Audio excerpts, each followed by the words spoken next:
Okay, welcome to today's stream. Good evening to everyone. We'll be doing 100 encounters, and I'm hoping to find a shiny starter.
Well, it's not the first encounter. 99 more attempts.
And hi there, Vihan.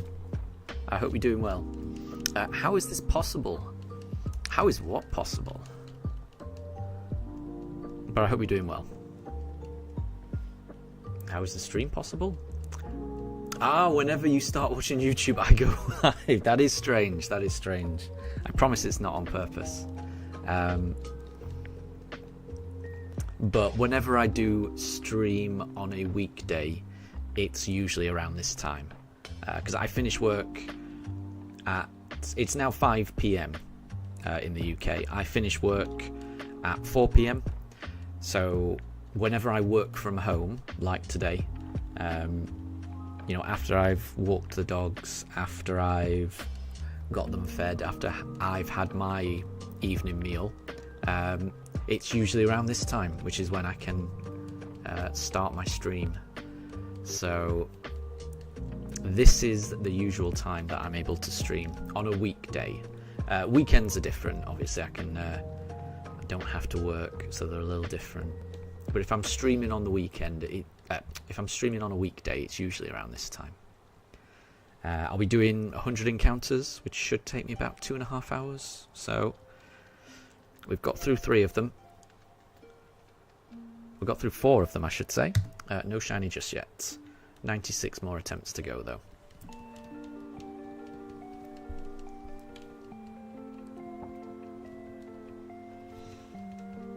I'm hoping I get it today. Who knows? It's got to happen at some point. And Vihan, you've had your dinner and now you're just laying and watching YouTube. Fair enough, fair enough. That's a nice way to spend an evening. That's what I like to do as well.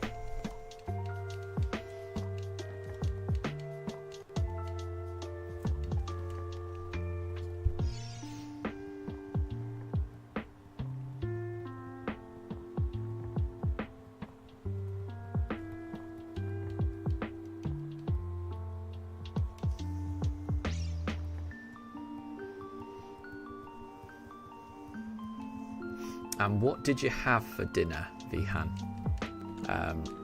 Because I'm still eating the leftovers that we got for takeaway from the weekend. So we had this evening we had some parathas. There was a little bit of like fish fry. There was a little bit of chicken that had been fried in a kind of, it wasn't, but to me it tastes similar to like a chicken 65, that type of batter, but really a nice masala taste to it. And then a little bit of curry, and then a little bit of biryani as well. So just kind of like little bits from each of the dishes that we had, just kind of finishing up the leftovers. So it was good. Moondrop, good to see you. I'm very well. I hope you're doing well as well. Good to see you. And Vihan, you were playing Let's Go Pikachu today. You find it very fun. I love that game. I'm glad you're enjoying it. Vihan, do I know dal chawal? I don't know. I mean, obviously I know dal, so I know it's some type of, you know, like lentil. And I know we use lots of different dal, so I don't know if that is a type of dal, like you know, I think in our house we've got like loads of dried dal, so we've got like, you know, tur dal, masoor dal, there's more than that, but we've got a lot of different dal, so I don't know if that's just a variety of the dried dal, or whether that's an actual dish. I'm not sure. And Moondrop, you're good, you've reached 100 subs. That's great. That is great. I am one of those subs already. But that's great. Congratulations. That's always a nice milestone. I was that, you know, it was not that long ago that I did that. And it's a really nice feeling, isn't it? And what I would say is getting there is the hardest bit, and then every milestone after that gets a little bit quicker, I reckon. Oh, chawal just means rice. Oh, okay, dal. Okay, yeah. So we would call, so in our house we call that dal bard. Yeah, we don't call rice chawal. I don't know if that's a different dialect, because I'm sure there's lots of different dialects in India. But yeah, no. Oh, we have dal and rice a lot. Yes, absolutely. We like to have that with, or I like to have that with some kind of fried potato, some kind of aloo as well. I like that. because I like something with a little bit of crunch. So if you can get some chips involved in that, or just fried aloo, then I really like that. But dal and rice is nice on its own, to be honest. It's very comforting. I like that. Bart and Charvel are the same, just right. Yep, exactly. Yes, but yeah, I'm just not very. Yeah, some of the. I mean, I'm not very good with words at the best of times. But yeah, that makes sense. That makes sense. So yeah, we definitely have dal and rice. That's a favourite. That is definitely a favourite.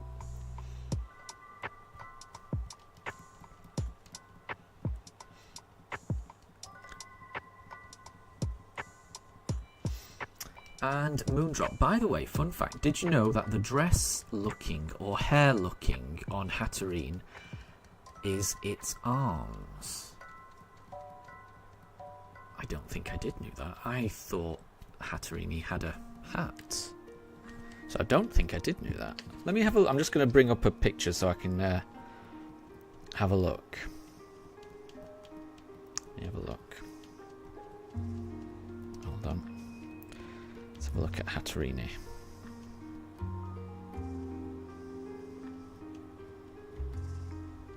Oh no, there's no way I would have known that.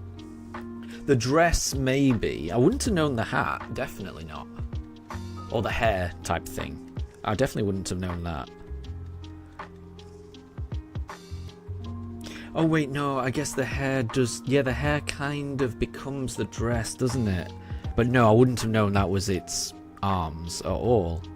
I would have thought that's just... Yeah, I would not have known that. So that is a fun fact. And Moondrop... No, I think you don't have to send an image, but I mean, if you send one, I'll check it out. But I've just gone on Google Images, and I think I can see what you mean. It took me a while to figure it out, but it's definitely... I've never actually... I've never noticed that before. When looking at Hatterene, I never noticed that.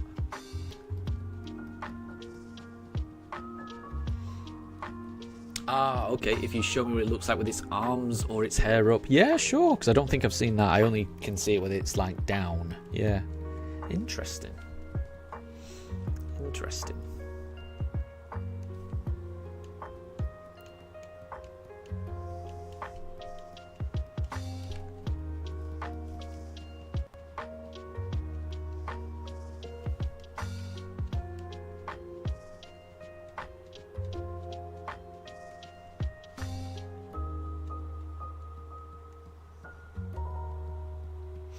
Moondrop, you don't know which user is me. Hang on.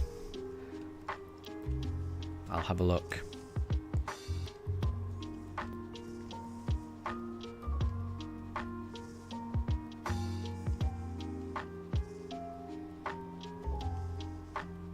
I mean, I'm not sure what my username is on this.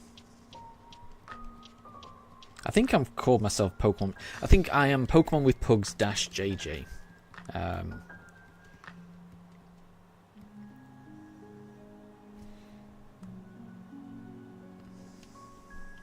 Let's have a look. Let me just bear with me 1 second. I'm just going to go for Piplup. Hold on.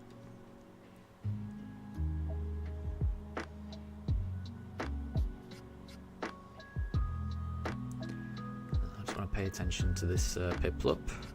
I want to make sure, because it does not look shiny, so we'll keep going. Okay, that's 9 so far. So, Vihan, you've sent a link in the Discord. Oh. Is it about Pugs? Oh, right, okay. Oh.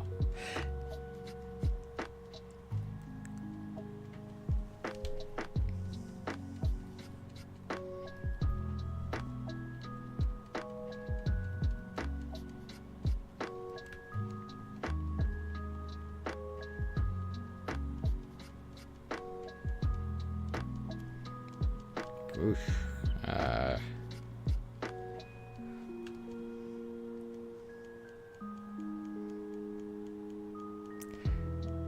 Okay. Well, I don't like that video, I'm gonna be honest. I don't like that video. I don't like that video, Bihan. That's horrible. Yeah, but I know that pugs have like health issues, but ours are healthy. I promise. I promise. You know, that's quite depressing. That I'm gonna be honest.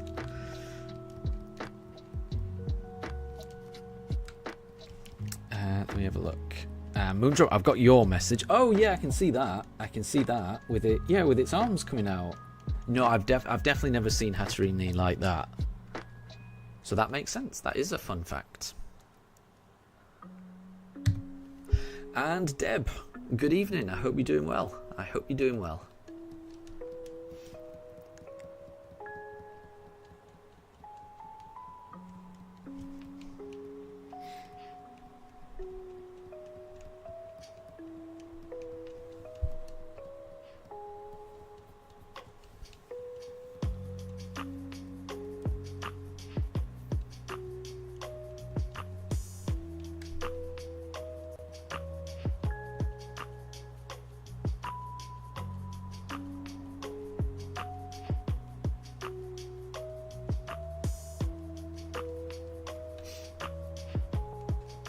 And Moondrop, you think Hatterini is better when it's got its arms up? Well, there you go.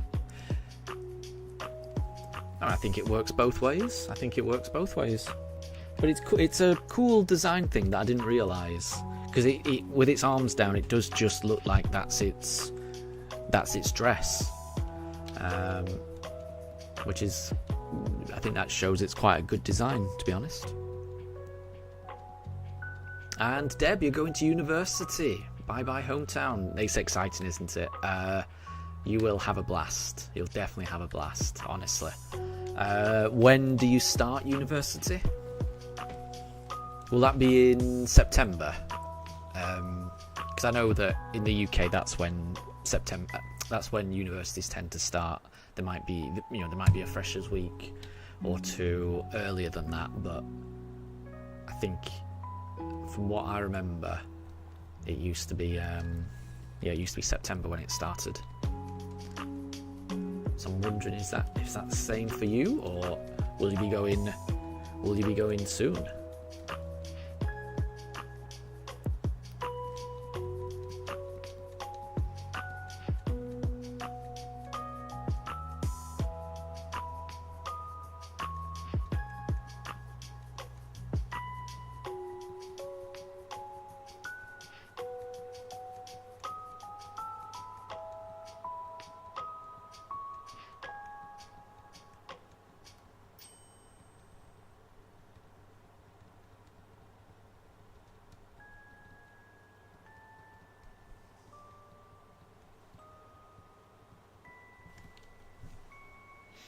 Ah, 2 weeks ago. Yeah, it sounds similar. Sounds similar. But yeah, you'll have a blast. Honestly, there's nothing like it.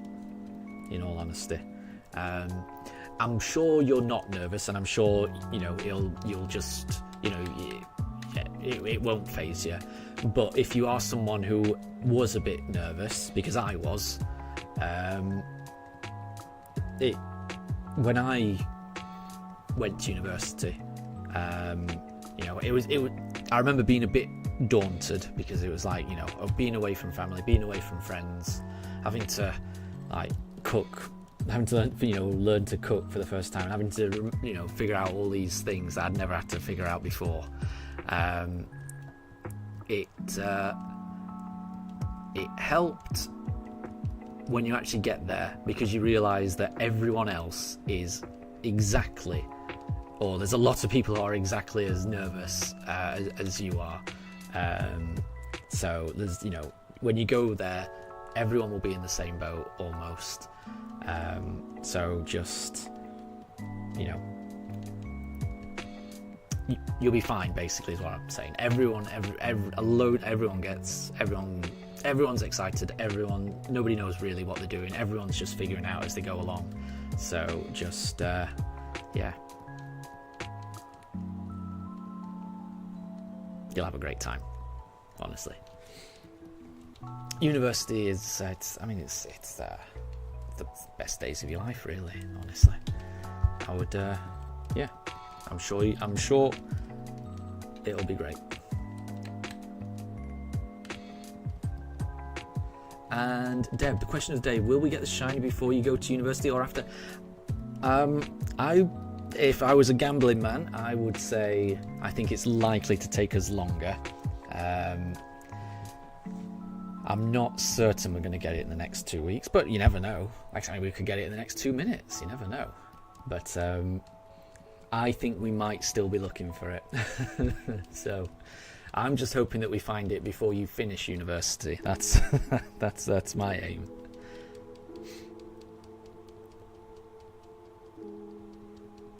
Yeah, I get that.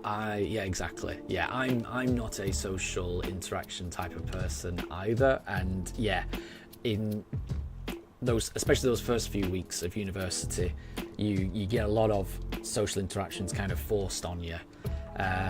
But yeah, all I can say is that there will be a lot of people feeling the exact same way as you do. Just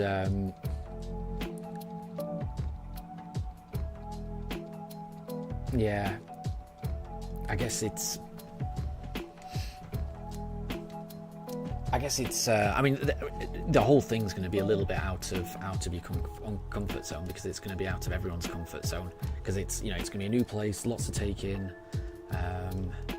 So yeah, it's gonna be great. Exploring, new place, new way of life, new cuisines, I'm sure, new people, different outlook on life. You know, actually, when you actually come to go into all the lectures and things like that, you'll get different perspectives on things. It's yeah, it's really cool. It's really cool. And like I say, there will be a lot of people feeling the exact same way. That's a guarantee, I'm telling you. So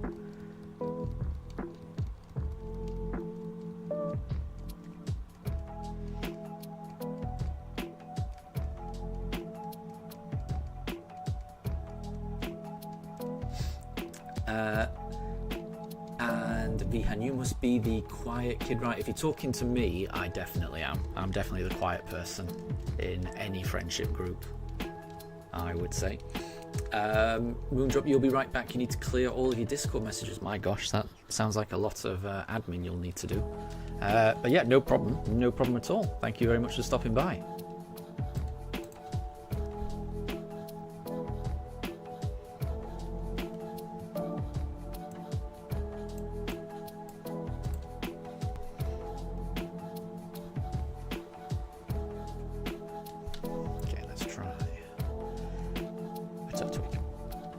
Could it be a Turtwig after all this time?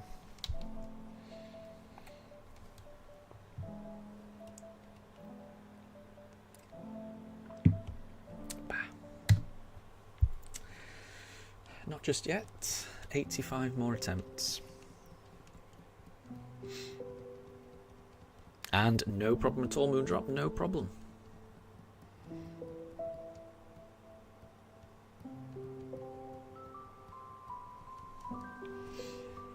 But yeah, I would love to get this shiny before you head off to university, Deb. Let's. I've got my fingers crossed. But yeah, it's going to take as long as it takes. Who knows?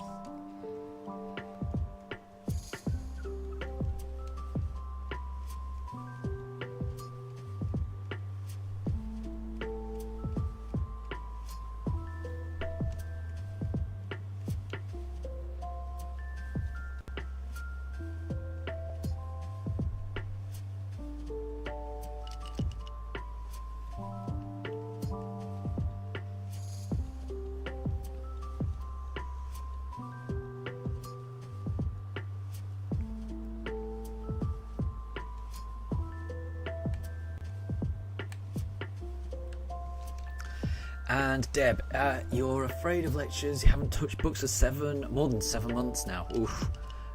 You've even forgotten how to handwrite and read books. It's been too long. Yeah, you'll get back into the swing of things, definitely.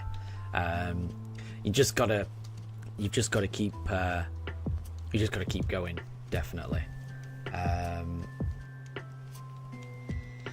You just got to keep going when you get there. Don't miss anything. That's what I would say. It's difficult to catch up in university, I found. So just make sure you don't miss anything. That's the main thing. If you're in, if you go into lectures, you're taking part in the well, it might be different, but ours was, you'd have equal parts lectures, then you'd have forget what they're called, but like sessions, group, kind of like group learning sessions where you'd have discussions, about what was happening and projects and things like that. I forget what those things were called. They weren't lectures. There was a word, but I mean, it may have changed. It was like 25 years ago that I went to university. But just make sure that you go into those, and then you will get back into the swing of things, definitely. Yes, it's been 7 months, but once you're in, you'll get back into that routine really fast, provided you're there. That's the main thing, honestly. Just getting back into the routine, and you will get back into that routine. Anna, good to see you. Good morning. I hope you're doing well. You haven't missed anything. We've done 17 encounters so far in today's stream. No shiny just yet, but we'll be doing another 83 encounters this evening.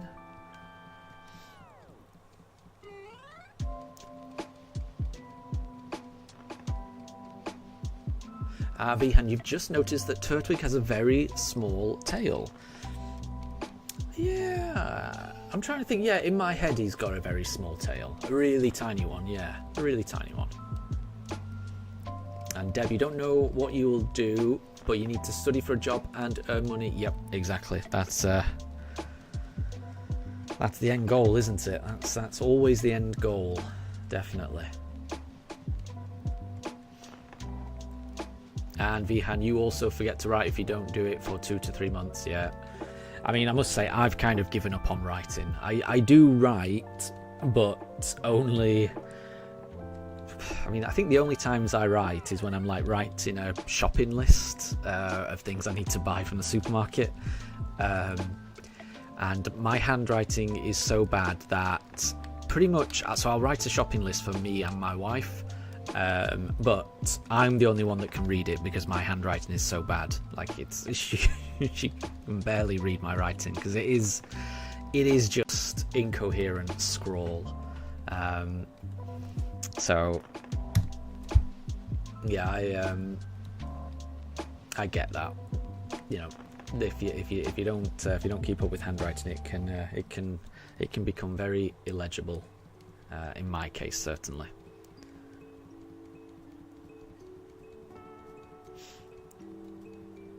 And Moondrop, you think that when people read a book, they should read it upside down. But you're just kidding. You're the worst helper. Well, it's always good to get a different perspective on an idea. I'm not sure it should be taken quite as literally as reading a book upside down. But I do think it is a good idea if you're ever stuck on anything in general, is to just try to not get focused on one thing, to kind of have to step back and look at the bigger picture and see if the thing you're trying to figure out makes a little bit more sense in the context of a wider understanding. I'm trying to make your example, Moondrop, more deep than perhaps it may have been. I don't know. Deb, the study pattern never changed. There will be projects, assignments everywhere. Yeah. Sounds similar. There was a word though for these things, that there'd be like classes where there'd be like group discussions and projects and stuff. I can't remember what they used to be called. What they used to be called in my university. It's not important at all. It's just annoying to me that I can't remember what they were called. I've got the worst memory. I really have the worst memory. Debbie tried writing. It went from large cursive to small writing to doctor's handwriting that can't be read. That's where my handwriting currently is. Yeah, doctor's handwriting that can't be read. That is my handwriting. Probably worse than doctor's, I would say. It's because whenever I've seen a doctor's handwriting, it at least looks, I may struggle to actually be able to read it, but it at least looks aesthetically pleasing. It's very smooth. It's quite nice to look at. I might not be able to read all of it, but it's quite nice to look at. Mine is just, it's not only illegible, it's just a mess. Absolute mess. So yeah, I much prefer typing. Moondrop, parallelograms. There you go. That's a word.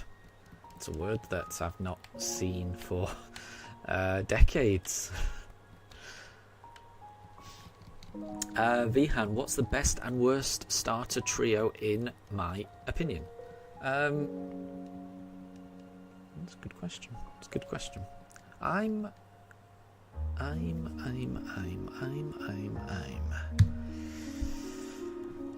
Because I am a fan of this starter trio, I'm going to be honest. I am a fan of this starter trio. I'm trying to think whether I prefer Kanto or this. And I might prefer this. And I'm trying to think whether I prefer this or Johto. And I might prefer Johto. No, I'm going to go Johto. JJ, do I know what a palindrome is? I do. Girafarig is a palindrome. Taco Cat is a palindrome.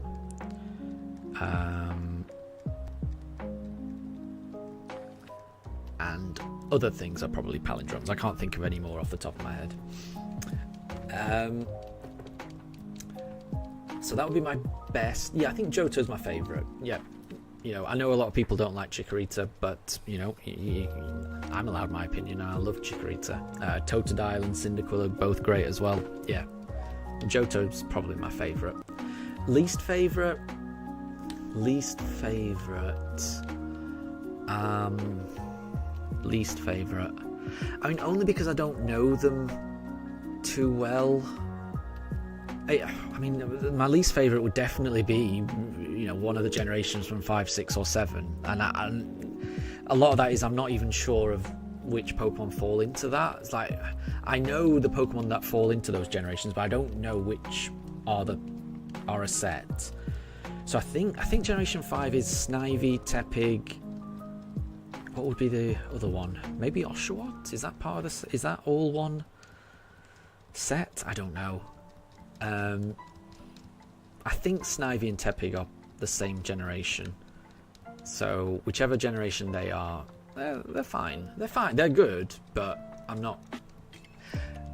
I mean, I haven't played the games, so it's difficult for me to have an emotional attachment to them. So yeah, I would probably say any of the starter generations from 5 to 7, just because I don't really know too much about them. Moondrop, your opinion is Alola, because the only starter that you like from that set is Decidueye. That's fair. But your favourite is Hoenn. Hoenn's a good one, definitely. Yeah. Mudkip, Trico, Torchic. I mean, they're pretty good. They're pretty good. I'm not going to argue with that. And Vihan, palindrome means a word that can be spelled the same backward and forward. That is correct. Yep. Deb, do you know what the fear of palindrome is? I do not. I didn't know people could have a phobia of that. But the very definition of a phobia is the irrational fear of something.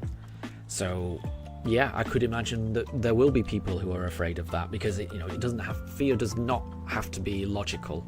And in order for it to be a phobia, the fear needs to be something which it inherently doesn't have a logical threat.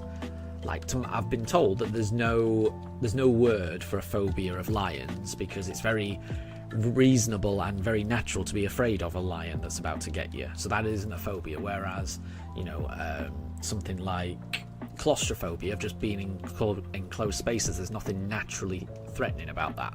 So any phobia, from my understanding, is it's something that's illogical, which means, yeah, I could imagine there is a fear of palindromes, but I've never heard of it before. Deb, you think the best is Hoenn. Agreed. Worst, Unova. Yeah, again, I don't know too much about that one, but I think that was the one I was alluding to. The Snivy Tepig, and I can't even remember the other one for it, but yeah, I could imagine that. Let's do Piplup. And Vihan, Johto is the worst for you. Fair enough. Your worst is my favourite, and there's nothing wrong with that. Nothing wrong with that at all.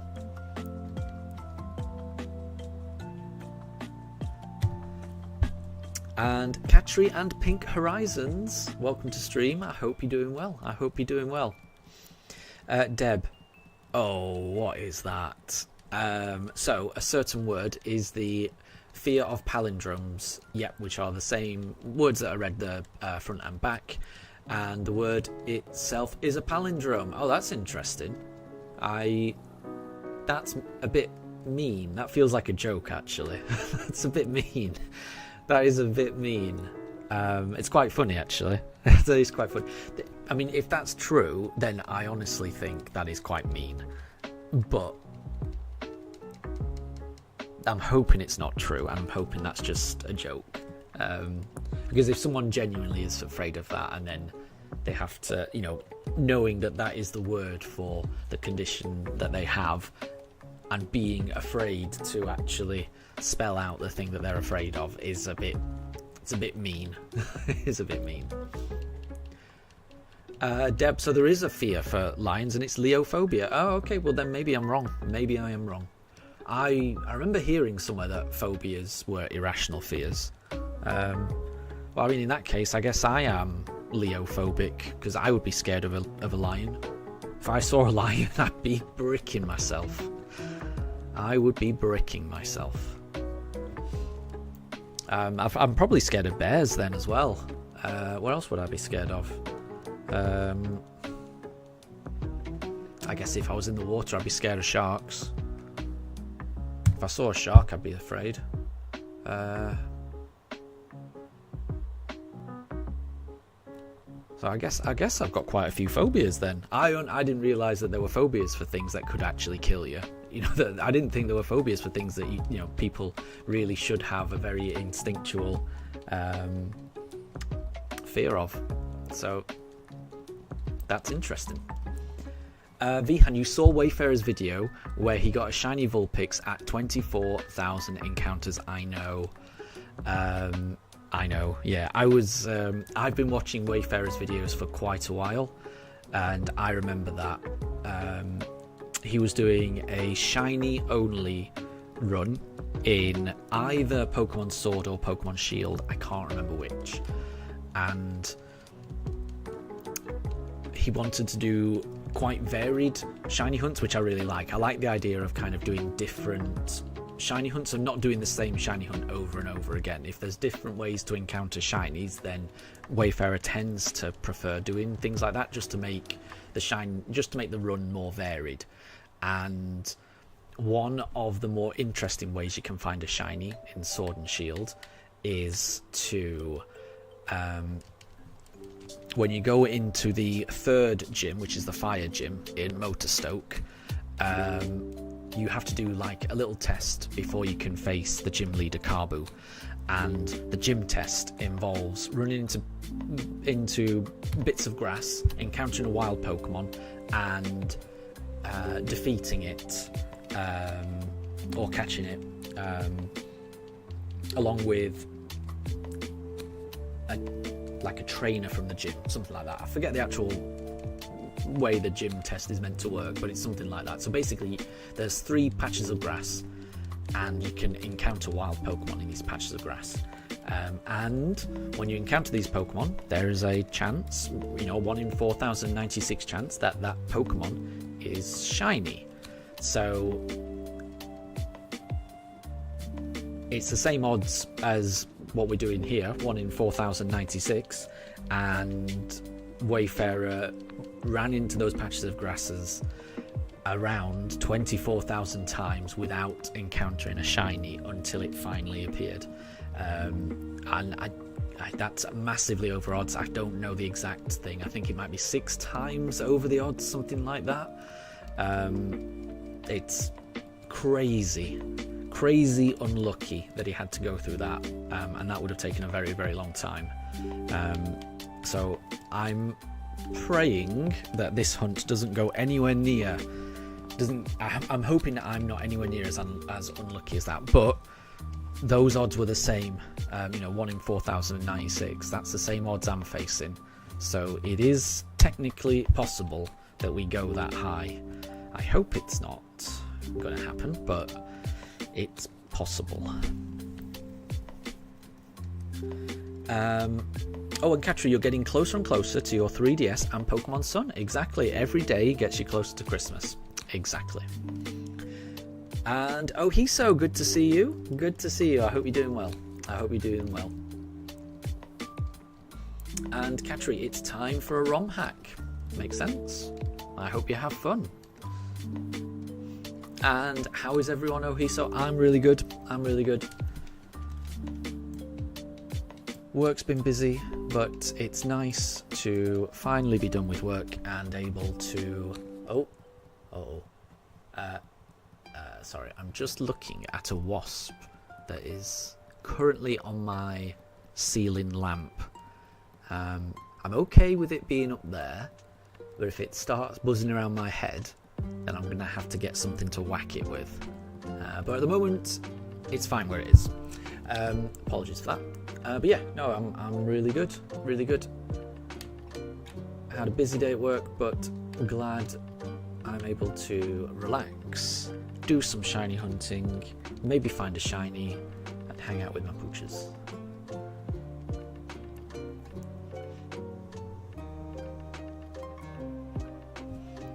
That is not shiny, so we'll keep going. Deb, there's a game called... Oh, where did it go? I don't know where that... Okay. I've lost sight of that wasp. There's a game called We Behold What We Become, showing how news reports can lead to big consequences. Have you tried that? I've never heard of that one. Is it a Switch game? Or... what? Or is it a PC game? Or... If it's a Switch game, I will have a look out for it. Sounds interesting, definitely.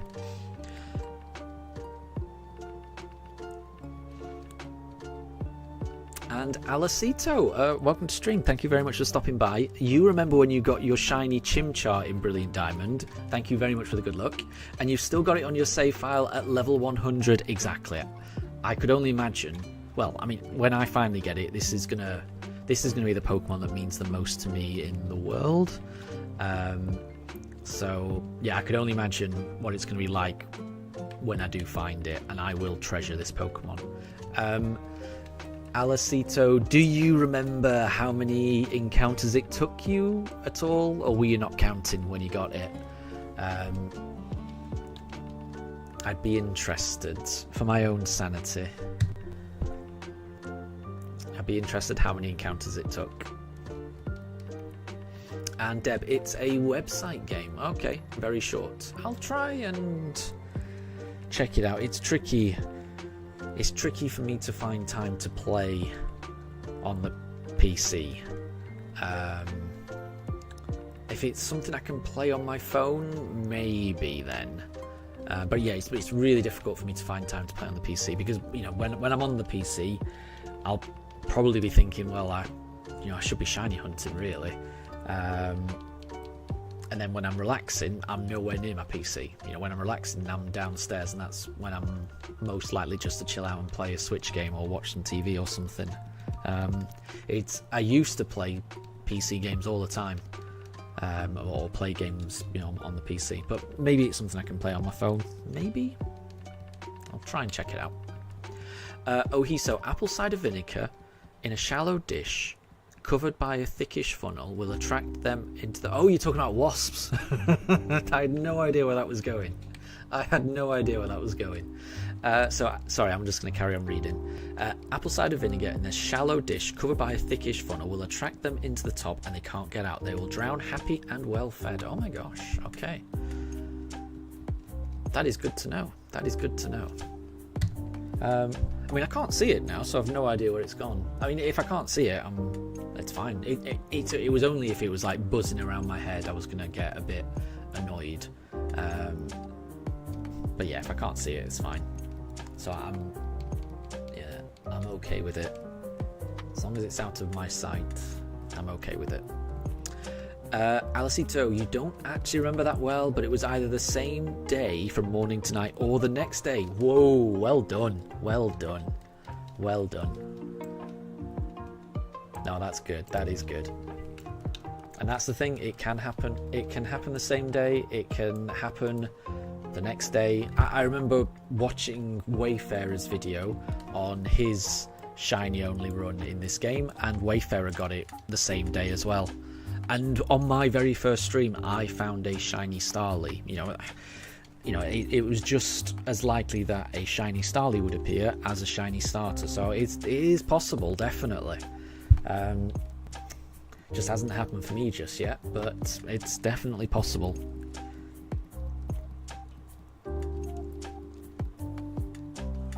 But it could always be the next encounter. It could always be the next encounter. Alright, I can't remember what I did last time. So we're going to go for a Piplup. Could it be shiny?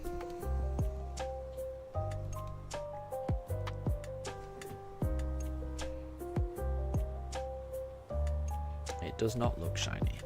So we'll keep going. 70 more encounters for this evening. Oh, and Anna, your EVs will at least listen to you for a little bit. I take it that means you've managed to beat a gym leader in your Brilliant Diamond run. Or Shining Pearl, I can't remember. Oh, nice! So, Alicito, you got your shiny Chimchar after only 290 resets. That is lucky. That is really lucky. And you named him Sparks. That's great. That is great. Yes, so I did a stream over the weekend. I did a couple of them where each stream I did 300 encounters. And somebody calculated that the odds of finding the shiny in any given 300 encounter are 3%. So by finding it in 290 resets, I think it was a 3% chance of you to find it. So that was really good. I think you were pretty lucky. Not crazy, 3%. It happens, and it did happen. So yeah, honestly, massive congrats. No Turtwig. No Turtwig. So we'll keep going. 69 more attempts.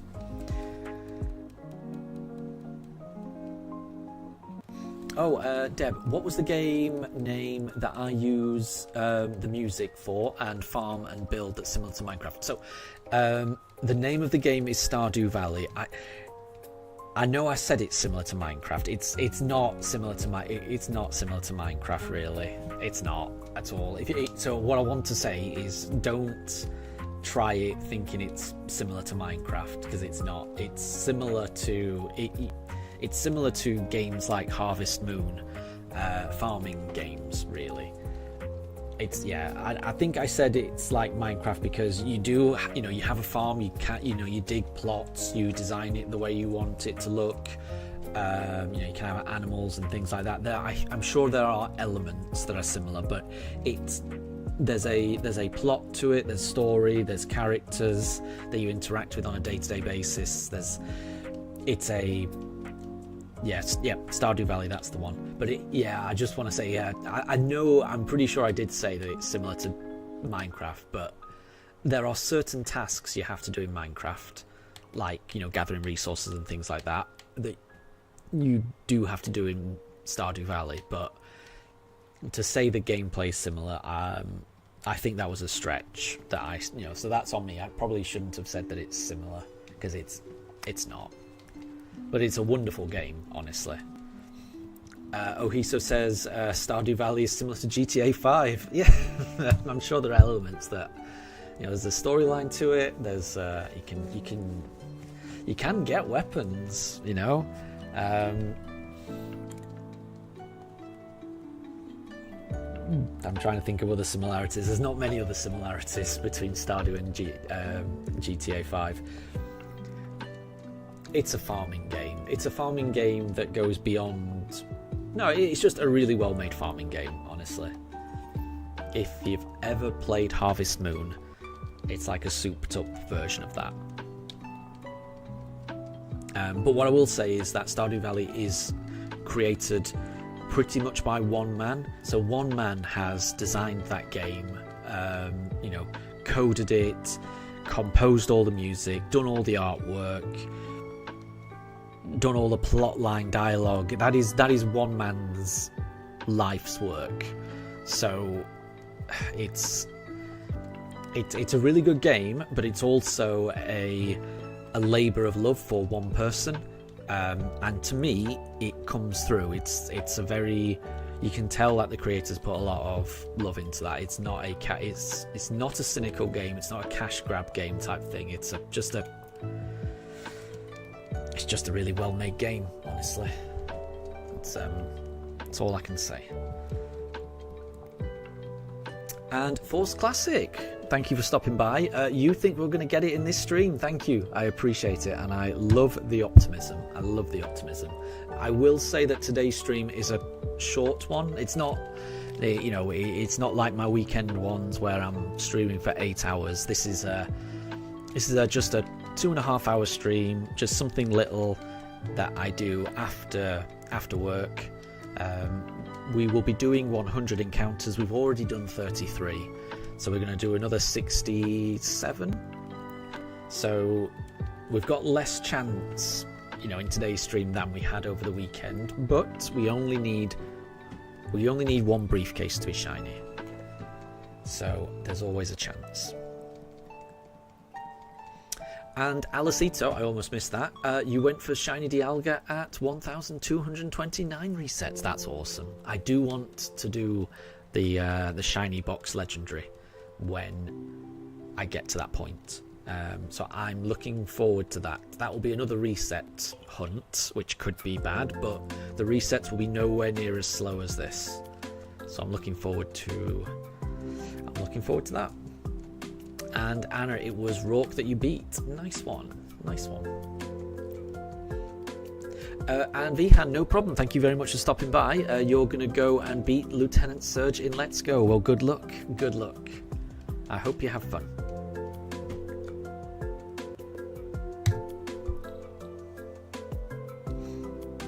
And Katra, you're currently playing Pokemon Yellow on a website called KBH Games. There you go. I hope you have fun. Pokemon Yellow is a good game. I enjoyed it as a young'un. It's just a good game.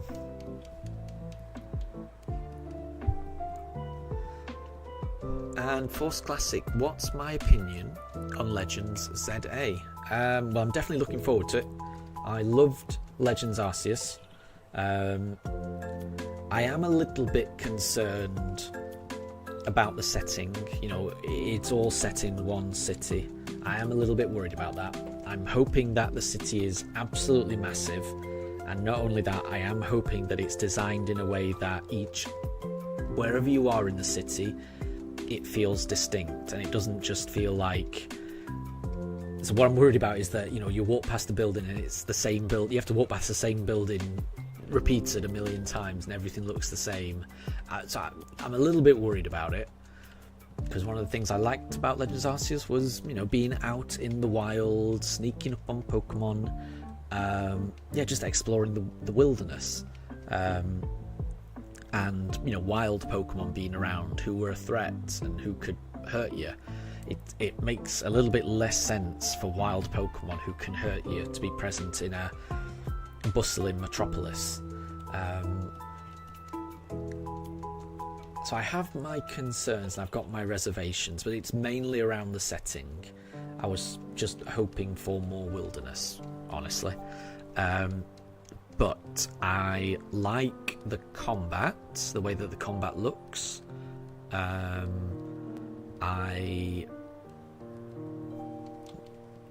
trying to think what else. And what Ohiso's written there, hoping that we can actually go into buildings, is yes, I hope that as well. That felt a little weird in Scarlet and Violet, didn't it? Seeing all these, I mean, the cities were not great, but even so, the fact you couldn't go into any of them, and most of the shops were not. You couldn't go in. It was just even the shops you could go into. 99% of those shops that you could go into were not actual shops. They were just a drop-down menu. It wasn't. That didn't feel great. So I'm hoping we can go into buildings again. So I have my reservations, but it's presumably it's the same team that did Legends Arceus, and I loved that game. So I'm gonna give them a lot of slack. I'm reserving judgment. I'll play it. I'll give it every chance, and I trust them. Like I say, I adored Legends Arceus. So anything that game company put out,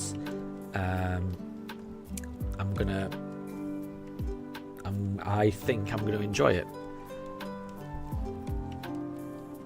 So I've already pre-ordered it. I think I've opted for the pre-order bonus that comes with a baseball cap, which I don't think I'm going to wear. I'm not a baseball cap kind of person, but it comes with a baseball cap. It comes with an umbrella, which I'll make use of, I'm sure. A pin set and a little figure of all of the starter Pokemon. It's not the pre-order bonus I was hoping for, because I wanted the plushies, but those sold out, so I've got a different pre-order bonus. But as soon as it comes out, I will be playing it, definitely. Katri, you've already got Pikachu on your Pokemon Yellow run? Yep. You start off with Pikachu, don't you? So I hope you're enjoying it.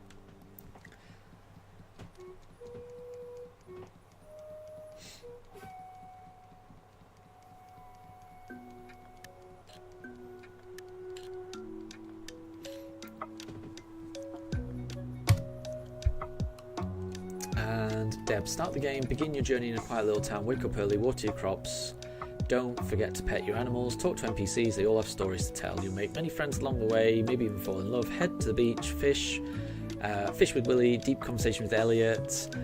No, it's the wrong game. There you go. So that does sound like Stardew Valley. That sounds very Stardew Valley.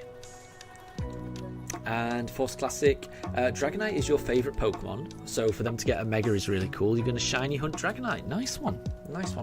My favourite shiny of all time is probably Dratini, so it's up there for me as well.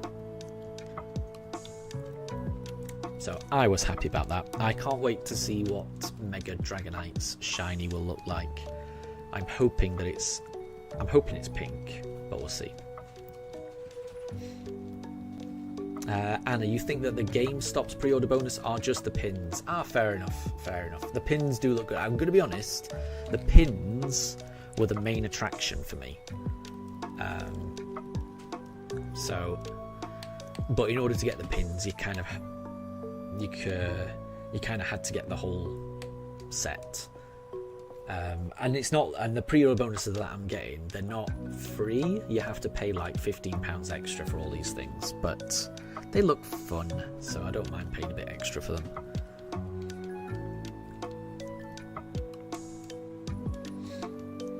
But yeah, I've got mine on pre-order, so I will be playing it on release day. And whenever it gets released, I'll probably book that Friday off so I can play it as much as possible.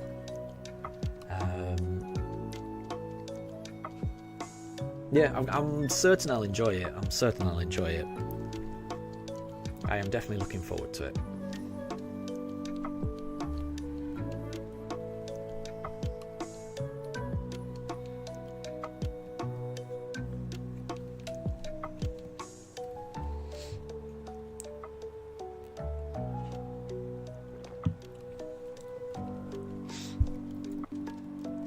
Alright, we've been streaming for an hour and over an hour.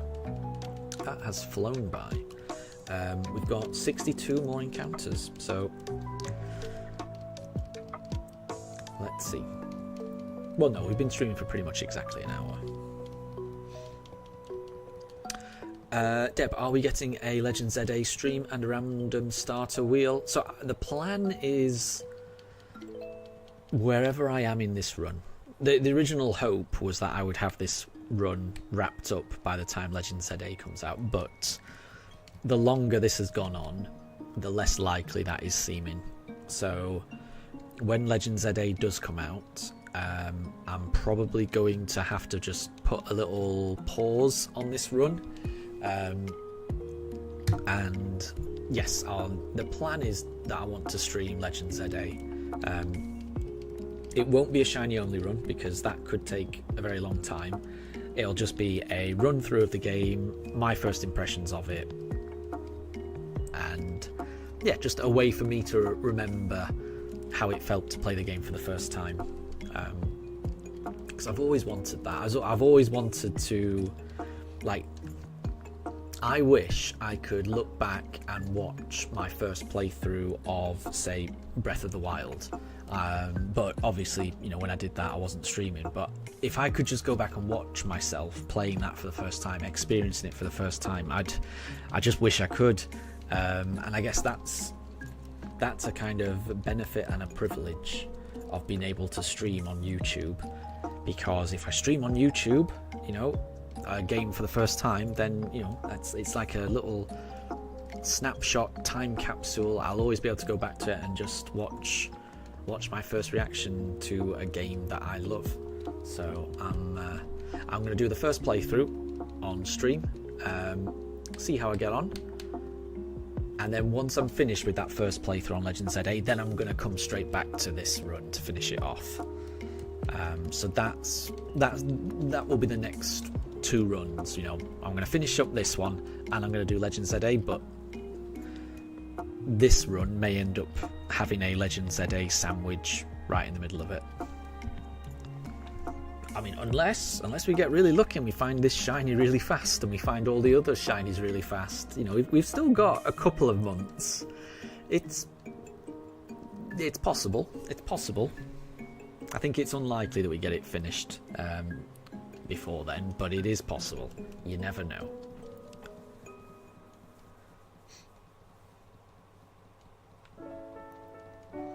Force Classic, you may choose Tepig mostly because Black and White are your favourite games. Very cool, very cool. I think if I was going to choose, I'd probably choose Chikorita, but I do like the idea of using Tepig. I do like the idea of using Totodile, and I do like not knowing what. Here's the wasp. Here's the wasp. It's flying around again. I do like not knowing what the Pokemon's going to be. I'm just going to open a window and I'll just kind of just let it fly out, hopefully. Bear with me 1 second. Hold on.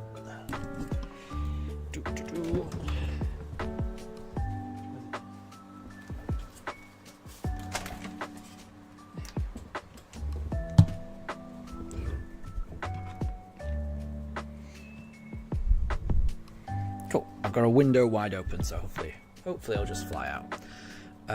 Where am I? Let's go.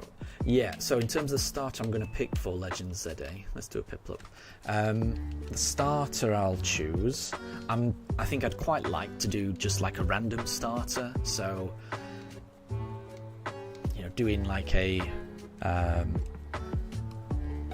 random number generator, random wheel, you know, spin the wheel and this, where it lands on, that's the starter. I quite like doing that, so I think that's the idea. But it's a few months away, we'll see. But at the moment, I like that idea. And Anna, you may be swapping out Glaceon for Jolteon. Fair enough, fair enough. I mean, that's the thing with a team of evolutions. You're able to just swap them out like that. I'm sure they'll do you well.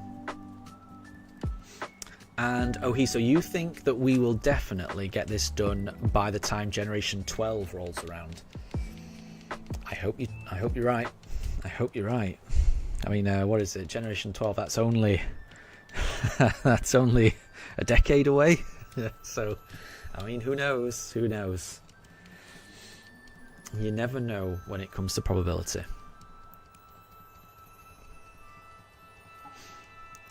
Deb, we're going to explore a whole new region, but it will only be in Lumina City. So, I mean, Lumio City, it will definitely be a whole new region for me, even if it's just one city. You know, I've never been to Lumio City before in any game, so even if it's just one city, it will be a new experience for me. There's going to be a lot in Legend ZA that's going to go over my head, having not played X or Y. I'm assuming this is going to lean into XY because it's called ZA. So having not played those games, I'm assuming a lot of it's going to go over my head. But I'm looking forward to, you know, learning a lot about the game as I play through it. It will be fun.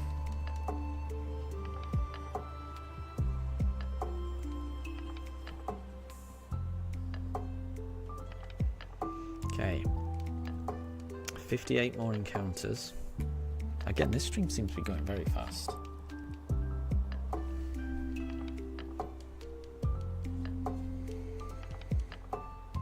We haven't found the shiny just yet, but it only takes one encounter.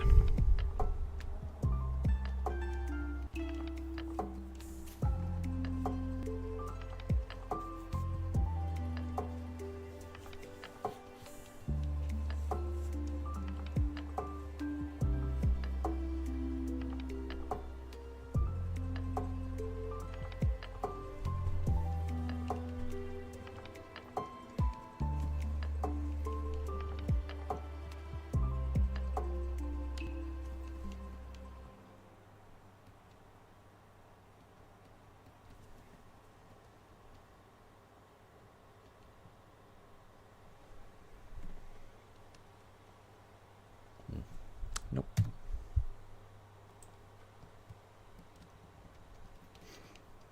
Deb, your EV only team would be Sylveon, Umbreon, Jolteon, Vaporeon, Glaceon, and Espeon.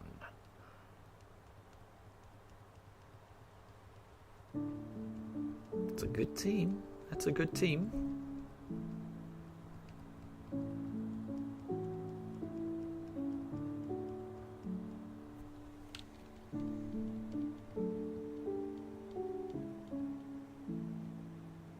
Yep, I like the team. I like the team.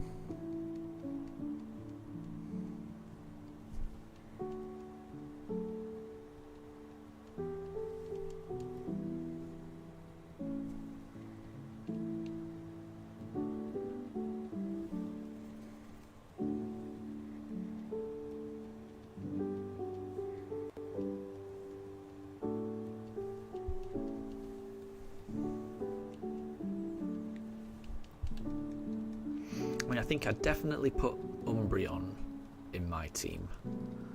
And I think I probably would keep a fire.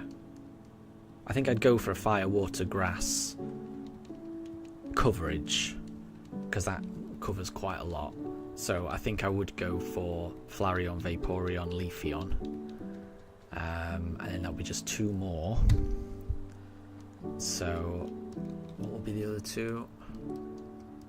I think I would go Sylveon.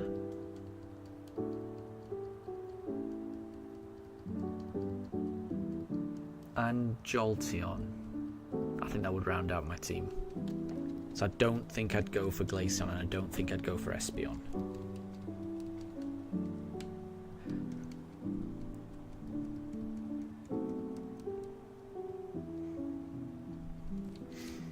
Anna, it's highly unlikely, but you think an XY remake would make sense because of ZA? Yeah, exactly, yeah. But it feels like they're going in order, so yeah, I think it feels like Black and White will be next, and that will probably be at the... Well, I'm not even sure when that will be, because I think the next generation is going to be at the end of next year, so the remakes will probably be at the end of the year after that. So it's all the way off. It all feels like a long way off. But it'll be here before you know it. That's the way it goes. Everything always sounds like it's a long time away. And it has a habit of creeping up on you. Right, let's do Piplup.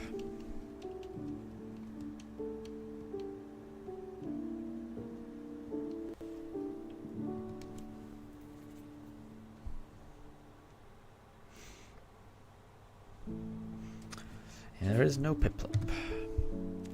We have 55 more attempts. And Force Classic, you were about to say you think Black and White is next, and you're super excited for that. I am as well. As someone who has never played them, I'm very, very excited about them. Yeah, I can't wait to play them. Really can't wait.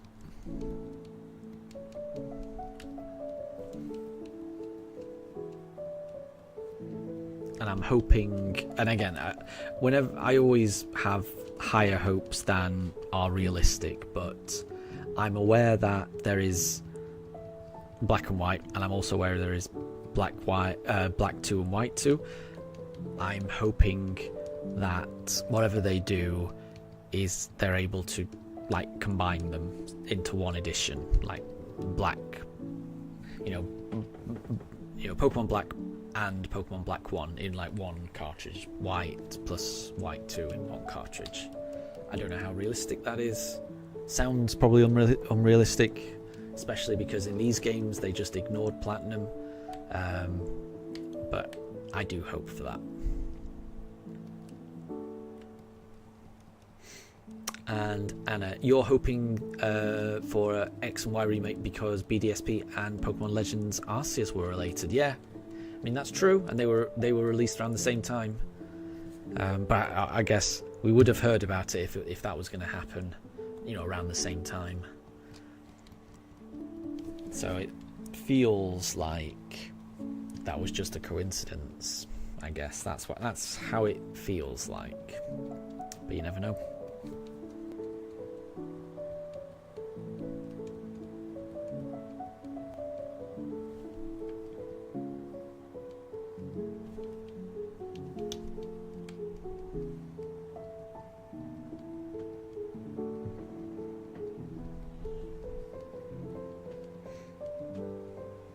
And Deb, so Black and White was the only generation they didn't particularly like? No gimmicks, no starter, no good Pokemon to catch? I mean, that's the thing. I don't know too much about it in order to defend it, and it's just a personal opinion, and that is fair. That is fair. But yeah, I don't know enough about it in order to argue back on that one. But I will say, not every game needs a gimmick, in my opinion. It should only be if the gimmick is done well. Like I would say that Terra Pokemon is a gimmick done very, very well. I'm not certain that the same can be said for like Dynamax. I kind of think that Pokemon Sword and Shield would work just fine without Dynamax. I'm not certain that's the case with Terrestrialization in Scarlet and Violet, because I do think that adds an awful lot of randomness, strategic planning. There's just a lot going on with that gimmick. So I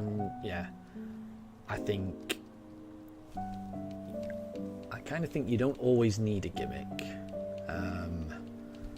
What's important is if you are choosing to do a gimmick, that it's a good one and that it balances well. That for me, that's the most important thing.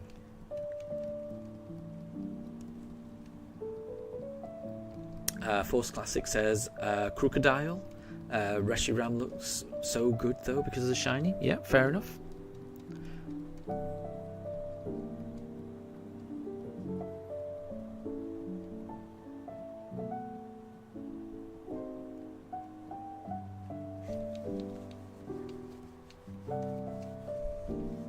Force Classic Shiny Gabite.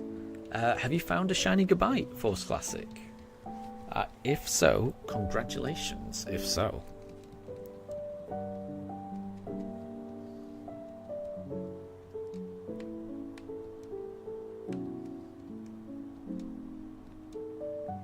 And Ohiso, Z moves feel like they're the least popular gimmick. Yeah, again, I don't know too much about that. That's the Sun and Moon one, isn't it? I think. But yeah, I don't know too much about those ones.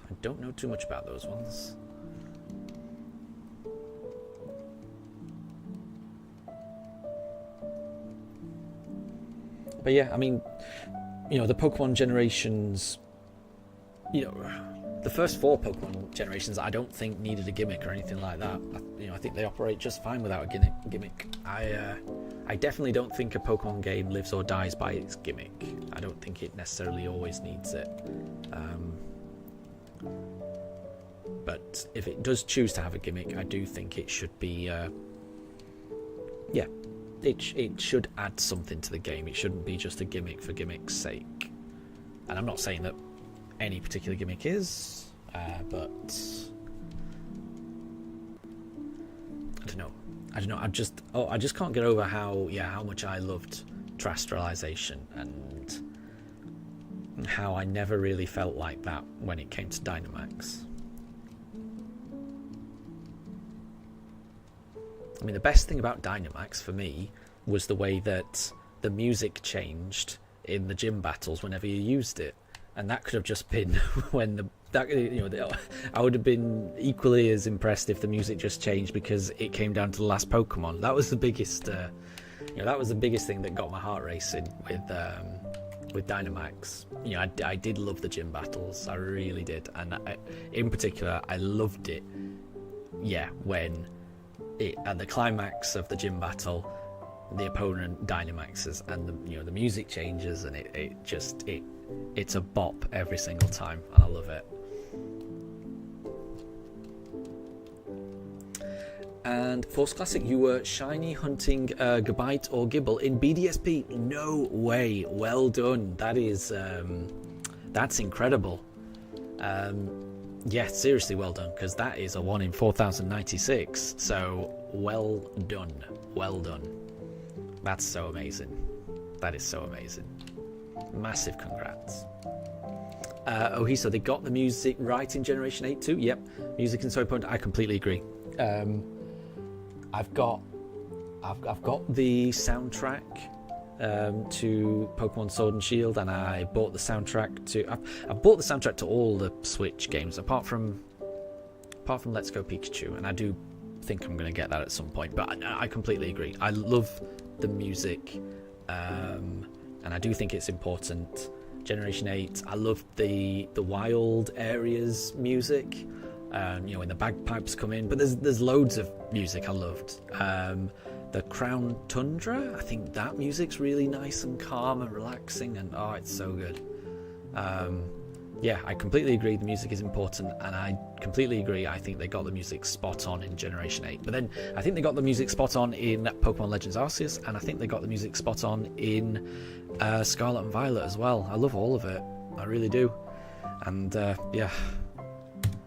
I bought the soundtracks because I loved it so much, and they were not cheap. They don't seem to release the soundtracks outside of Japan, so it's something you have to import. But I think it's worth it because it's pretty awesome. Deb, you think we should put the Discord link at the start of every stream and pin it? I mean, I won't pin it, but I'll put it in the chat. Bear with me. Just in case. I mean, it's more if people want to join, like if because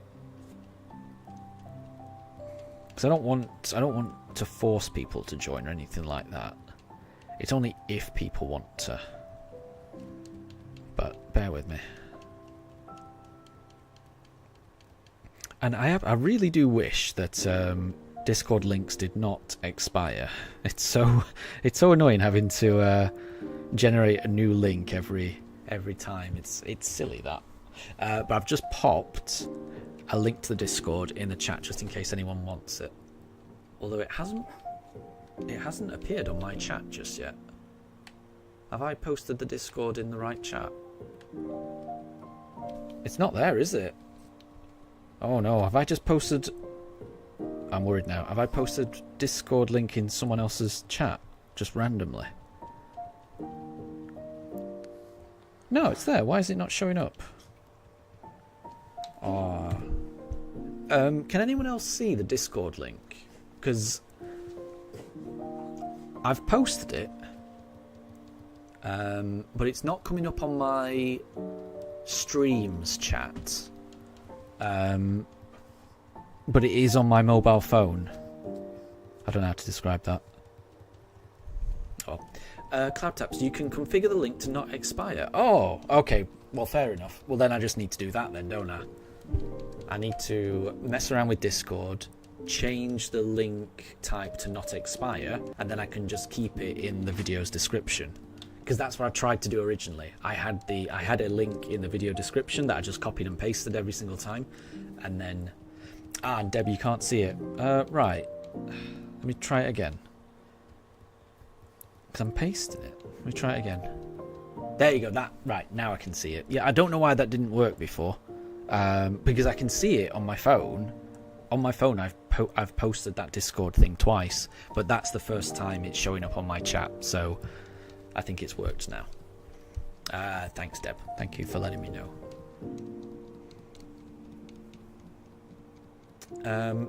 And Cloud Taps, and also Cloud Taps, I haven't said hello, so I hope you're doing well. I hope you're doing well. What are we doing? Let's do Turtwig. And yeah, so I think that's what I need to do. I just need to mess around with Discord and get it to generate a link that will not expire. That makes sense. And then I can put it in the video description.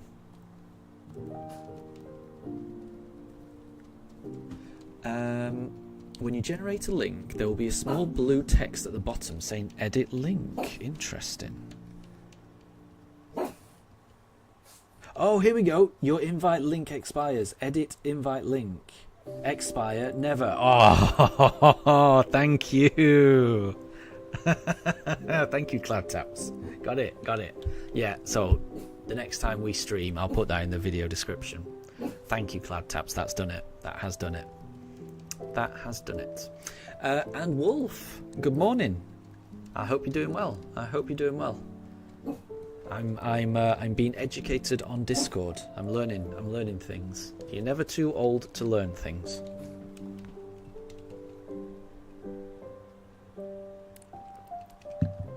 I hope you're doing well, Wolf. We've got through 52 encounters today. We're going to do another 48 this evening. So that's probably going to take us just over an hour, I reckon. So, fingers crossed. We could still find it. There could be a shiny just around the corner. But it's not that Chimchar, so we're going to pick up that briefcase and we're going to throw it in the lake and we're going to try and find a different briefcase. And Deb, Cloud saves the day. Cloud saves the day, indeed. Indeed. Thank you, Cloud.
So, Cloudtaps, your mum made some Thai food and you were there for a vacation a while ago. That sounds delicious. Thai food is good. Thai food is good food.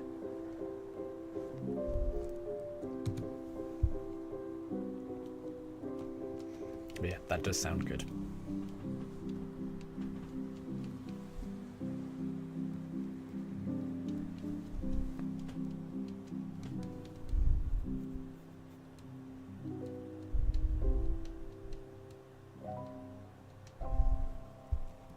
I had some leftovers from a takeaway that me and my wife had over the weekend. So we had an Indian takeaway over the weekend. So we had some leftover bits of the biryani, bit of the curry, some fried meats. So there was some like fried chicken, kind of done in or similar to like a chicken 65 type of thing, and then I think there was some fried fish as well, and we had some paratha with it. It was very nice, very nice.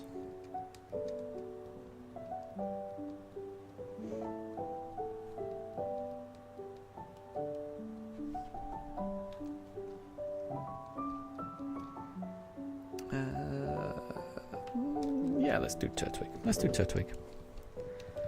It could be a Turtwig. I've got a good feeling about this Turtwig. This could be the Turtwig. This could be the one we're looking for. It's not. Throw that suitcase in the lake. Let's find another Pokemon.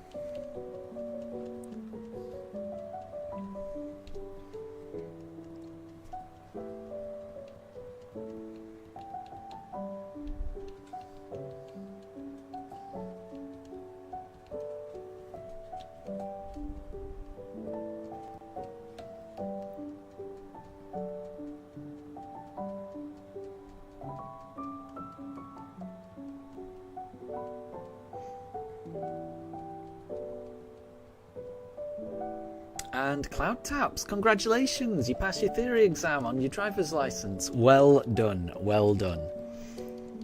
Massive congratulations. Will you be booking in your practical tests anytime soon? Because I don't know how it works in your country, but I know in the UK they do expire. You've generally got quite a long window, but sometimes life gets in the way, and I know that I let my theory test expire, so I would say strike while the iron's hot, get that theory test booked in as soon as possible, and you'll be driving before you know it. But yeah, massive congrats.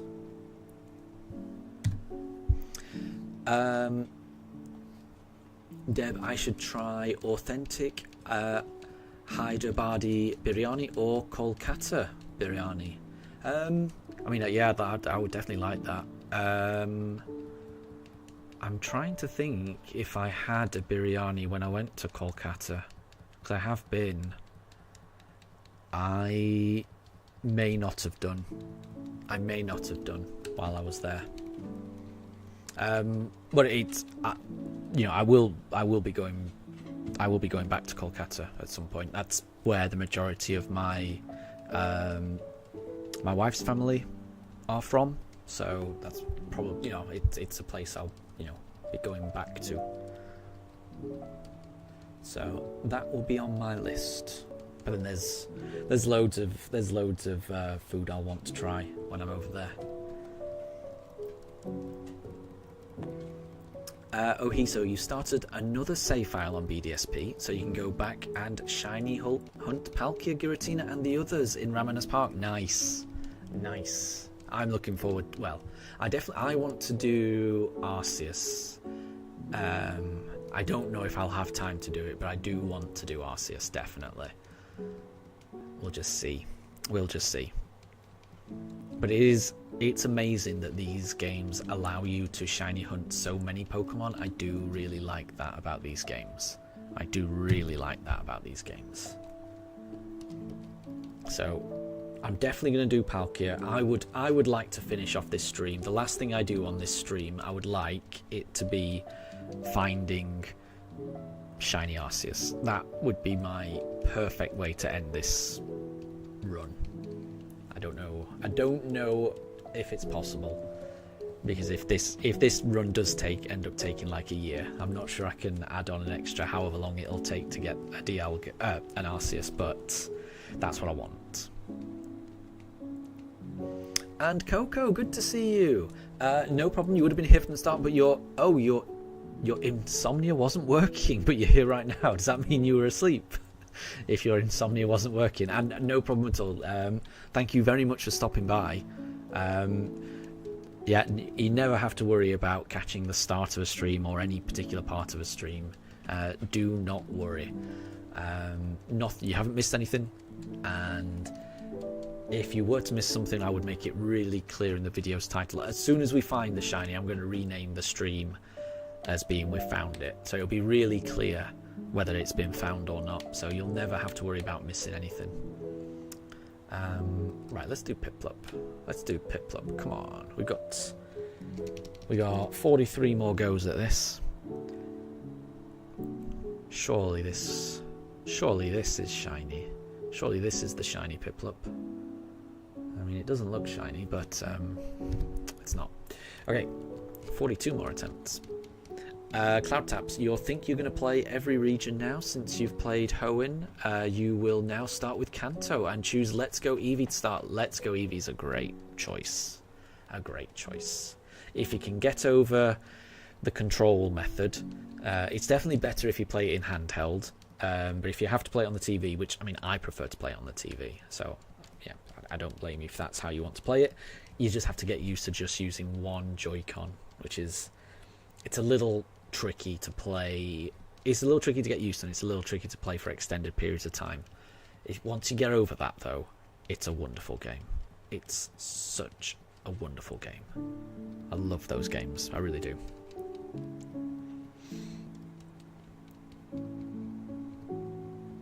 And Vihan, speaking of the Let's Go games, you've reached the SS Anne, and it's so good catching Pokemon in this game. And it is, right? It's a very different way to play Pokemon, and I like that it's different. I really do. Yeah. I really do like the Let's Go games. They are what brought me back into Pokemon. As I say, I was in a hiatus from Pokemon.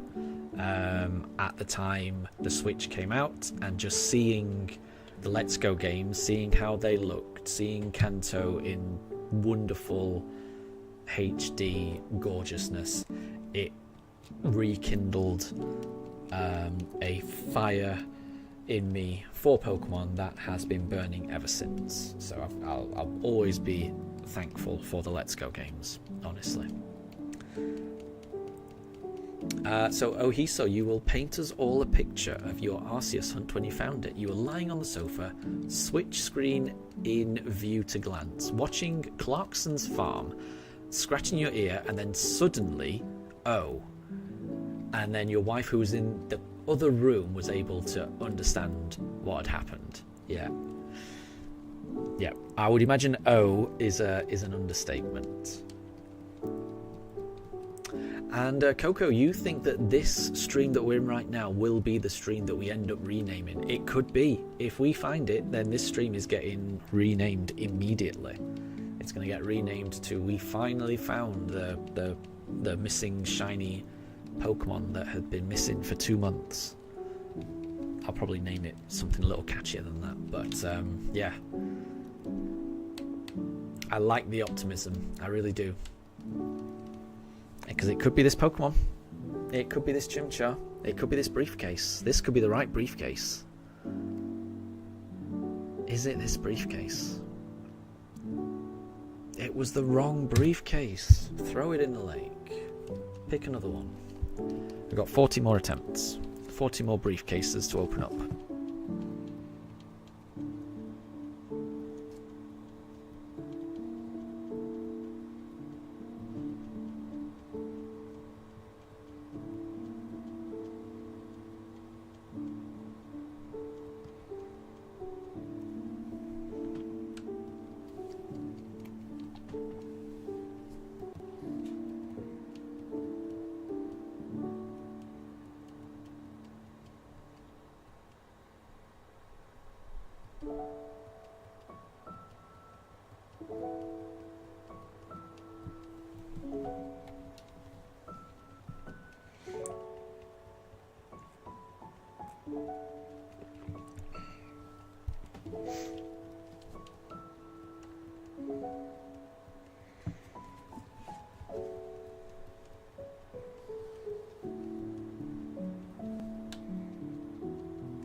let's do Piplup.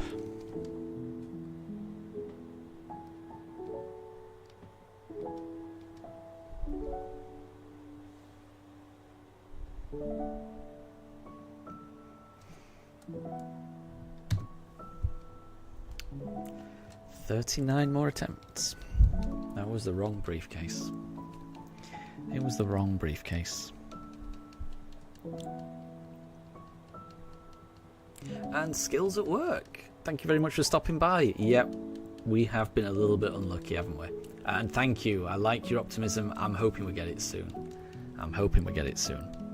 Yeah, we're getting closer and closer to double, twice over the odds. We're not quite there yet, but we're getting there.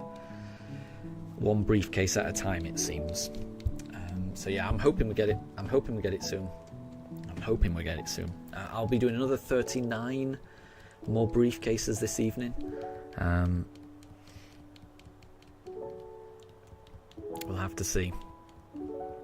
Oh, apologies. Daruk is barking at something. No idea what he's barking at. Daruk? Daruk? Why are you barking? Daruk? Daruk? Hey? Hey? What's the matter? Daruk? No idea. No idea what he's barking at. Right, let's do a Chimchar this time. Vihan, this will be the first live reaction to a shiny. Every other stream was mute. Yes. I only got a microphone in episode 10 or 11 of this particular hunt. Oh, that lost a few frames. That was weird.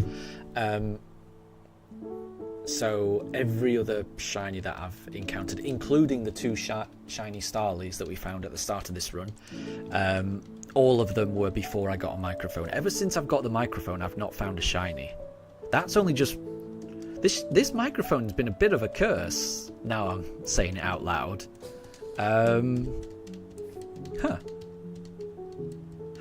Yeah.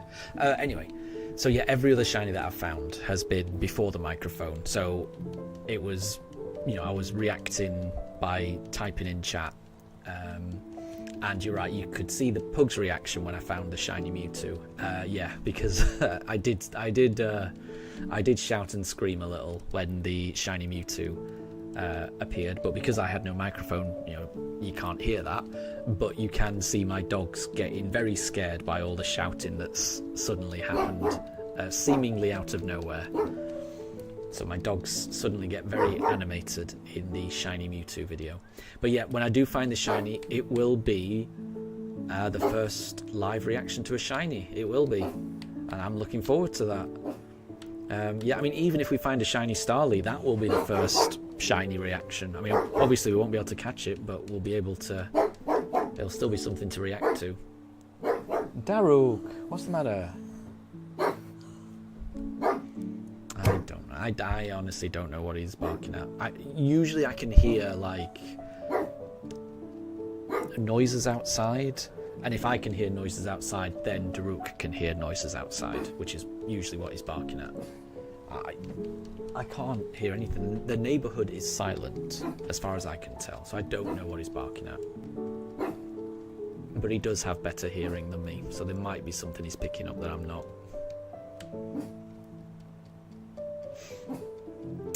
Deb, live shiny JJ scream. There will be. I don't know what I don't know what my reaction will be. Honestly, I don't know what my reaction will be. This has been a very long hunt. This has been a long hunt. It puts it mildly. Yeah, I don't know what my reaction will be. I'll have to find out. It will be a good feeling when I do find the shiny, put it this way. It will be the culmination of well over 2 months worth of hunting, well over 150 hours worth of hunting, over 7,700 encounters of hunting, of opening the briefcase, looking at the Pokemon, and then resetting. So it will be the culmination of an awful lot of work, and it will also be the start. It will represent the start of a really a really exciting. I mean, it's a journey I am really looking forward to doing, and it will only really feel like I've started it once I've got that first team member. You know, I don't have a Pokemon at this stage, so it's, even though I'm 150 hours into this hunt, it doesn't feel like it's really started yet. It doesn't feel like my Shining Pearl playthrough has really started yet, but it will feel like it started, I'm sure, once I've actually got that first team member. Vihan, it's been 150 hours of Briefcase Simulator, pretty much. Pretty much. The most exciting part of this run each time is me opening up the briefcase and picking a Pokemon. And that is what this stream has been so far. I'm looking forward to this shiny only run being more than just that. But that's what it is at the moment. I appreciate that. But it won't always be that. We've just once we've got it, then this run takes off. Then, you know, this is the biggest hurdle in terms of time, I think. I hope.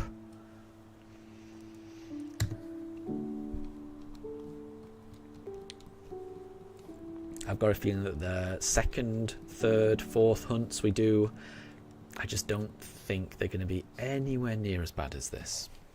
But you never know. But I can't imagine it.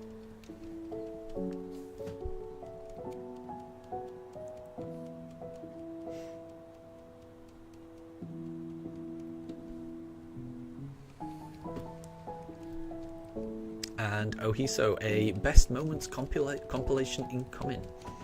Hope so. I think it'll be a way off though. What I would like to do is just edit a really little, I mean, once this run is finished, I'd like to just edit, you know, a little video that shows, you know, how many encounters it took to find this shiny, how many encounters it took to find the next shiny, how many, you know, just basically, you know, obviously not a massive long video, but just something that just talks about each hunt that we're doing, what happened during the hunt, when we finally found the shiny, and yeah, so I would like that. But I've got to get through the run first.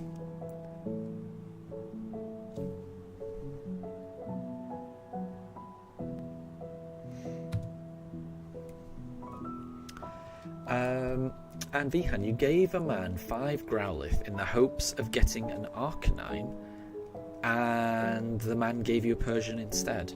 Ah, oh, that's a bit mean. That is a bit mean. Yeah, well, Arcanine, it evolves with a Firestone, right?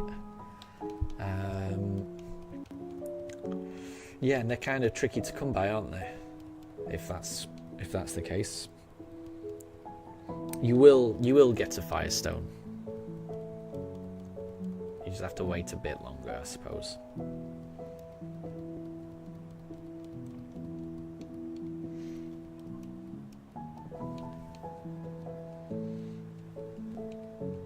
But that is a bit mean. It is a bit mean if they're playing tricks on you like that.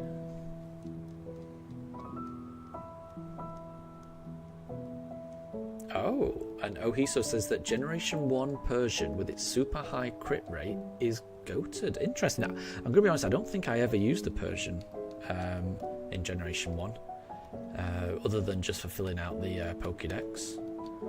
But that's good to know. That is good to know. I'm always interested in you know, different ways of using Pokemon, especially Pokemon I've never used before.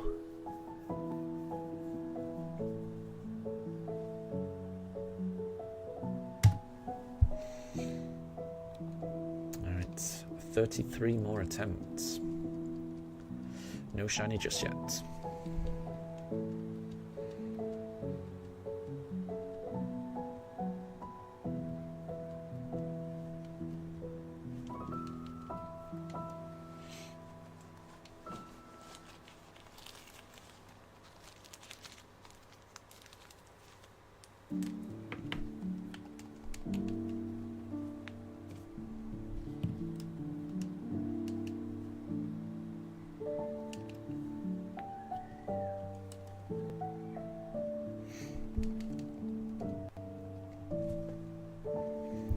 So, Vihan, the NPC asked you to catch 5 Growlithe or 5 Meowth. You chose Growlithe to get the Arcanine, but he said okay, and you got a Persian instead. And Vihan says if you'd caught a Meowth, he would have given you an Arcanine. Interesting. But Wolf says, yeah, let me guess, you're playing Let's Go, which is true. Because do you receive Arcanine or Persian depending on the version you play? That must be it. That must be it.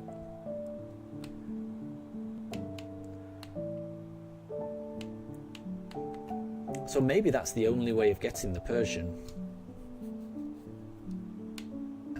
What was I doing? I've forgotten. So we'll do a Piplup. We'll do a Piplup.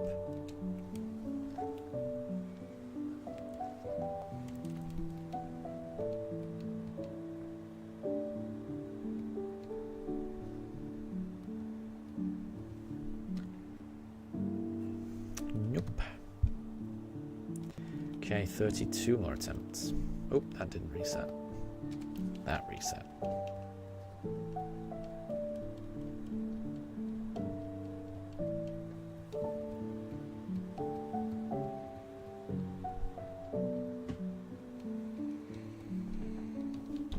That makes sense, Wolf. Yeah, so... yeah, I guess you can't... I guess Meowths maybe don't appear in... the version of the game... oh. Daruk, I know. But yeah, it must be that Growlers appear in one version and Meowths must appear in the other one.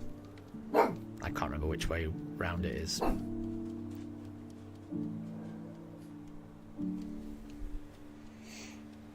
Wolf, you think it's wrong to ride a big Cax? It's not safe, idea logic-wise, in your opinion. That's fair enough. That's fair enough. It does look cool, though. I'm going to be honest. Riding an Arcanine does look cool. Can you ride the Persian? I didn't actually wait. Yeah, can you ride the Persian? Is that what you're talking about? Because I'm going to be actually riding the Persian in my head. That seems weird. Riding an Arcanine in my head, that makes sense. That looks awesome. And I guess Arcanine is a puppy, isn't it? It's the puppy. It's a dog, isn't it? Arcanine rather than a cat. That always used to confuse me because it does, in my head, it looks kind of like a tiger, but it is a dog because it's Arcanine, obviously.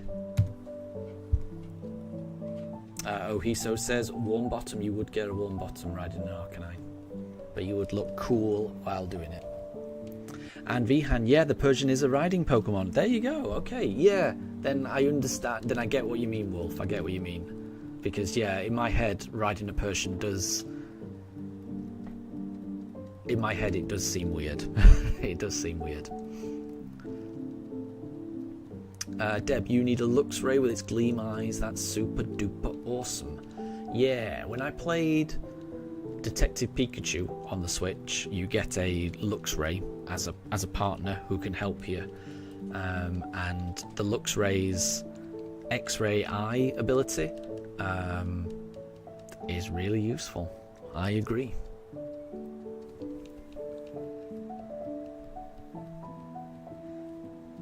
And Vihan, you're playing Let's Go Pikachu, and you guess that Growlithe must be exclusive because you haven't yet encountered a Meowth. Yeah, that must be it.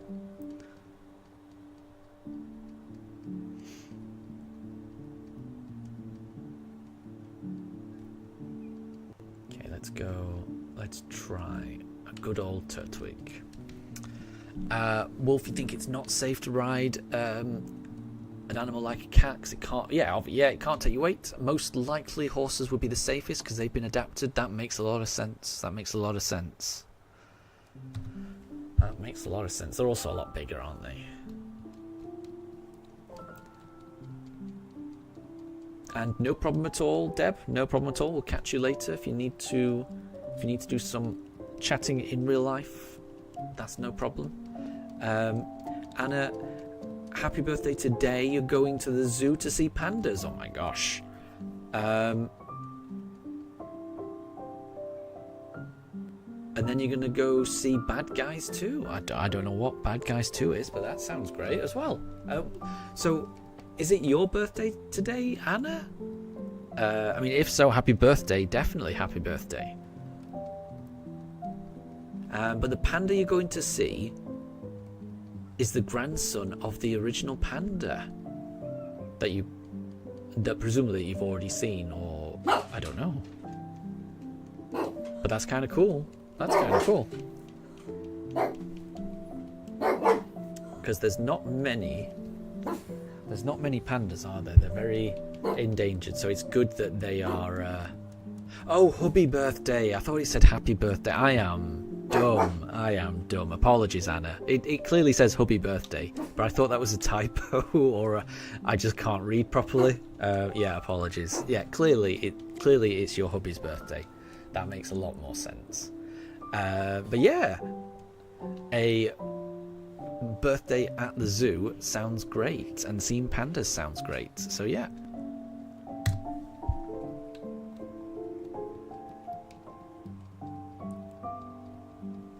And Sevelios, welcome to stream. I hope you're doing well. Thank you very much for joining. We are currently shiny hunting for a starter Pokemon in Shining Pearl. We've got through 71 encounters so far today. I'll be doing another 29 more encounters, which will probably take me just under an hour, I reckon. So it's a fairly short stream today. I'm hoping I can get the shiny. You never know. We'll have to see. I'm really hoping I can find the shiny today. It would be amazing. And Deb, welcome back. Welcome back.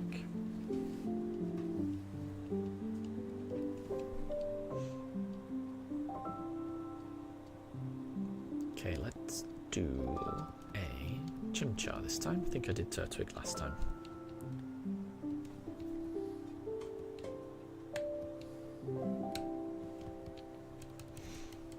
Oh, and apologies that the pooch cams has been zoomed in. It might be tricky to see, but yeah, you can't see. Shinx has been knocked out, just for those wondering. The Shinx that we have has been knocked over by the dogs. So Shinx did not survive the stream, sadly. And Chico, welcome to stream as well. Thank you very much for joining. I hope you're doing well. I hope you're doing well. And Sevelios, thank you very much for the good luck. I need all of the good luck that I can get. I do appreciate it. I really do. I really do. We've been searching for the shiny for a very long time. We are over odds. The odds of finding a shiny every time we open that briefcase, it's 1 in 4,096, so we have gone over odds. So we have been unlucky so far on this stream. I don't know how unlucky I've been until I actually do find it, but obviously the further away we get from 4,096, the more unlucky we become. So I'm hoping I find it soon. And Cloud Taps, you're starting Let's Go Eevee now. Well, enjoy your run. I'm really enjoying playing that game again. Those games are amazing. Right, let's go for a Piplup. Could this be the briefcase that we've been waiting for? Is this the one?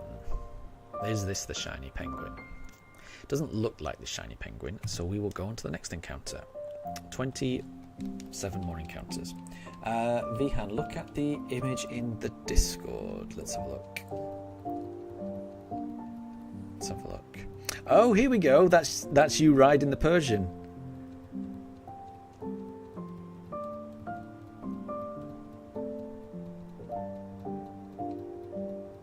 There you go. It is kind of cool. It is kind of cool.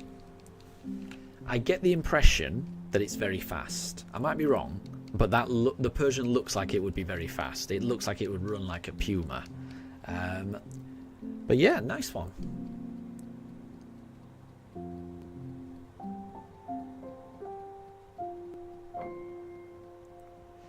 And Anna, you don't know if you're going to go to it, but if your GameStop does the midnight run, you'll probably get your Legend ZA at around 9 p.m. That would be pretty cool. That would be pretty cool. The only game I've ever gone for a midnight release for is Let's Go Pikachu.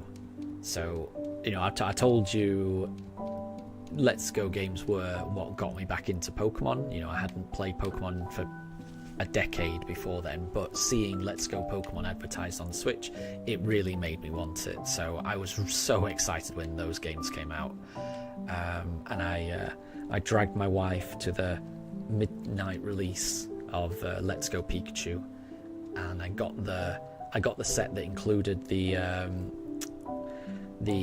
Pokeball Plus as well. It was I loved it. But then by the time I got home to play the game, I only managed to play it for about half an hour before I got sleepy, and then I just went to bed. I mean, I could have just waited, you know, and then if I'd just done a normal pre-order, it would have been ready for me in the morning. But it was fun. It was fun to go to one of those midnight releases. It's the only one I've ever done it for, and it was fun, and I can still remember it to this day. It is cool to go to one of those things, I think. But I probably wouldn't do it again. I am pretty happy just to wait nowadays. Sevelios, you've ordered a Switch 2 a few weeks ago, and it's finally going to arrive this Saturday. Nice one. Nice one. This will be your first physical Switch. You can't wait for it. When it arrives, you're going to buy Pokemon Violet and Pokemon Shield. You will have a blast, honestly. Yeah, it's amazing. It really is amazing. I'm currently on a Switch 1 now, but I had a Switch 2 before. And yeah, the Switch 2 is a big improvement. It's a lot faster. And if you've never had a Switch before, it will feel so good. Honestly, when I first got a Switch, I still am just really impressed with it. It is a wonderful console. It really is a wonderful console. Very versatile. Can be used for a lot of different things. Loads of different games available on it. It's just a good console. And the Switch 2 is just a better version of the Switch. So I'm sure you'll have a blast.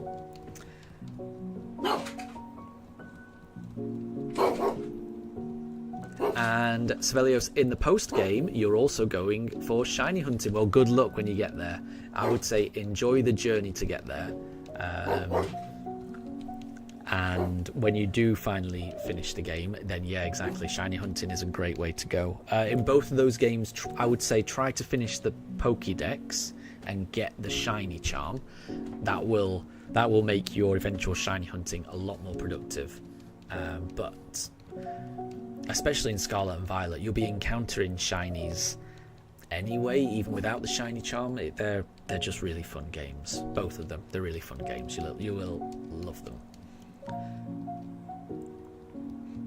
Deb, you died in Among Us. No. Vihan says that's sus. Ohiso wants to call an emergency meeting. CloudTap says that 7777 is a lucky number. Well, we are on 7776 now. So let's go for a Chimchar for this one. And the next encounter will be a Piplup on encounter 7777. So let's see.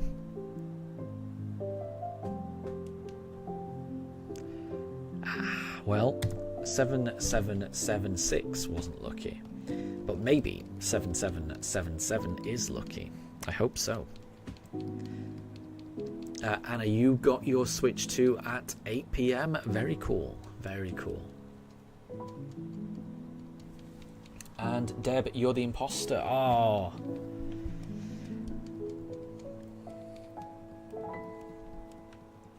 You're not supposed to tell people you're the imposter. Or it could be a double bluff. It could be a double bluff.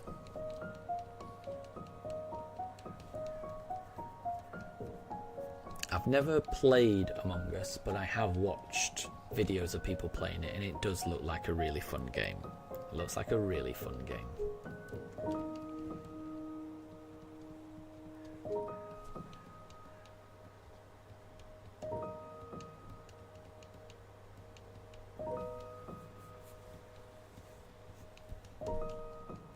Okay, right. Let's select that Piplup for encounter 7777.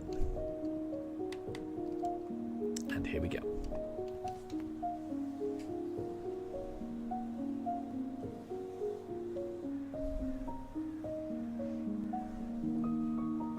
And Vihan says, yeah, imagine someone watching this stream when they're also in Deb's lobby. Yeah, that would be crazy. That would be pretty cool. Sadly, we didn't get the shiny on that encounter. We've got 23 more attempts. Cloudtaps, you're wondering how you should name your rival. Well, I would say, so when I first played it, and I can't remember if you've played the Let's Go games before, but when I first played my Let's Go games, I called my rival Blue, because I usually call my rival Blue. Because I played Pokemon Red, and I always think of my rival as Blue. But in these games, there is already a Blue.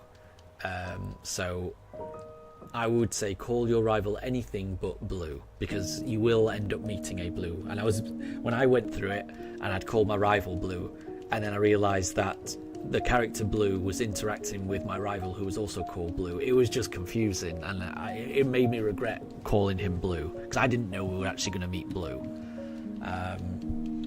So yeah, I would just not call it Blue or Red or Green. Those are the names I would avoid if I were you, but I'd call them anything else.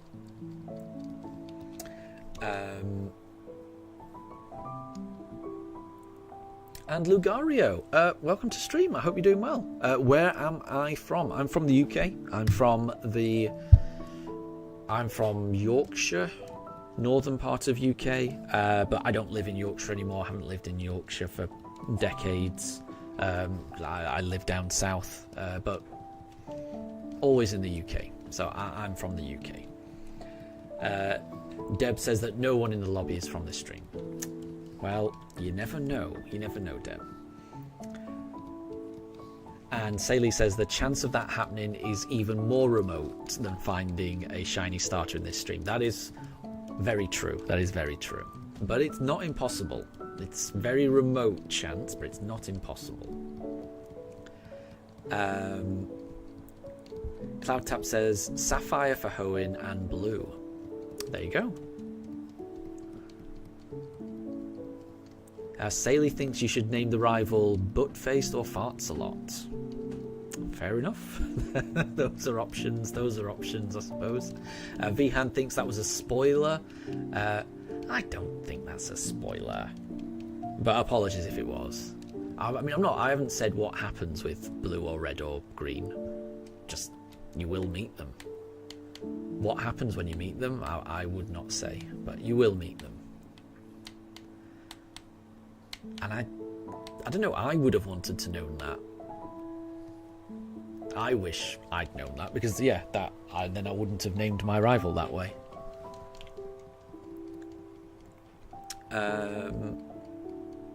So Lugario, you've heard the UK is putting restrictions on Google, YouTube, Spotify, and you need to provide your ID. You don't know if it's true or not. I think that's true. I'm sure I've heard similar things. I haven't had to bother with anything like that. So I think that's true, because I've been reading a lot of things about that as well. But I must say, I haven't, no website has asked me to provide my ID or anything like that. So I don't know what triggers those identification requirements, but yeah, I've heard that as well. And Deb, you managed to win as an imposter. Well done. Well done.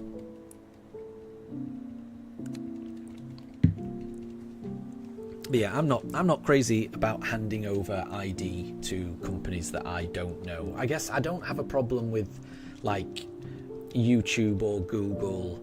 If it's a big company, I guess I don't have too much of a problem.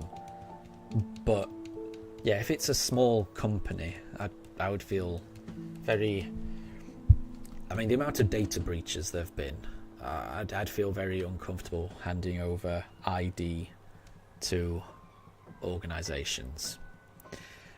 Saley says, God forbid a person can't listen to music without having to verify their birth certificates. Bear with me. I'm just going to open up... I haven't opened up Spotify for a while. Let me just have a look. And let me see.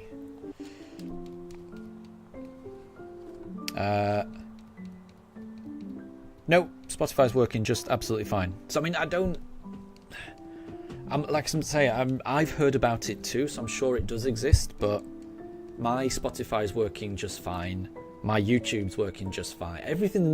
I would not know anything's changed, and I certainly would not be happy about providing my ID or anything like that. So all I can say, I've not had to ask. Nothing's asked me for my ID or anything like that, and I'm in the UK, so I don't know. But I'm not an expert, so I don't know. But yeah, my Spotify's working just fine. I've currently, I mean, I've got the sound turned down, but I've currently got "Numb" by Linkin Park playing. I've been listening to a lot of Linkin Park recently. Let's have a look. So the UK is not in a good way freedom-wise. You're not enjoying it. I mean, it's fair enough. I mean, I haven't felt anything like that. So I don't really know. Don't really know. Lugario, the censorship on the internet is crazy, and they're trying to gaslight you to protect kids, but in reality they want to control you.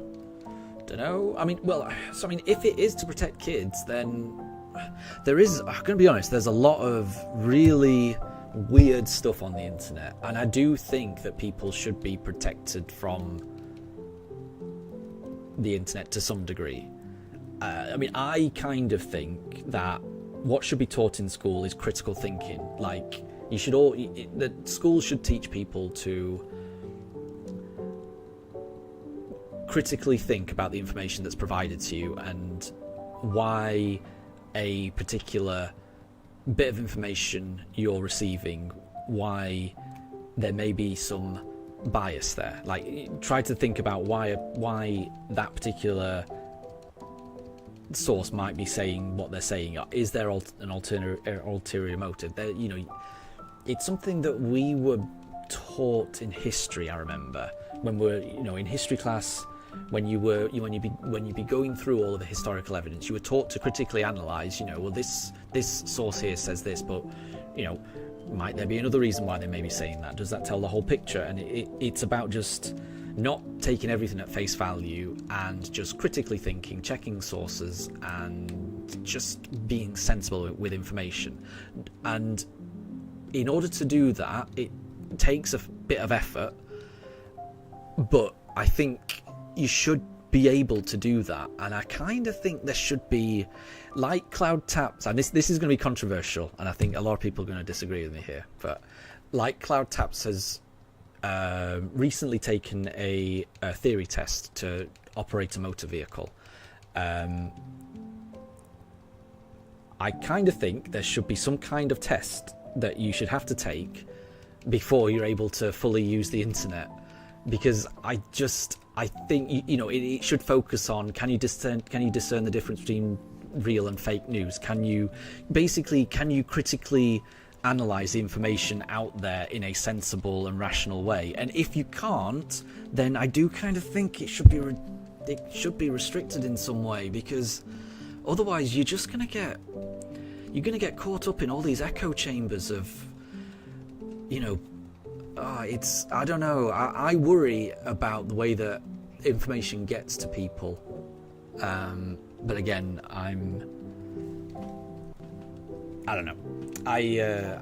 There probably isn't one solution, but I do think that There's a lot of weird stuff out there, and I don't necessarily think it's the worst thing for kids to be protected from that. Is this the best way of doing it? I haven't got a clue because I don't know anything about this legislation, but I don't think it's the worst idea to not have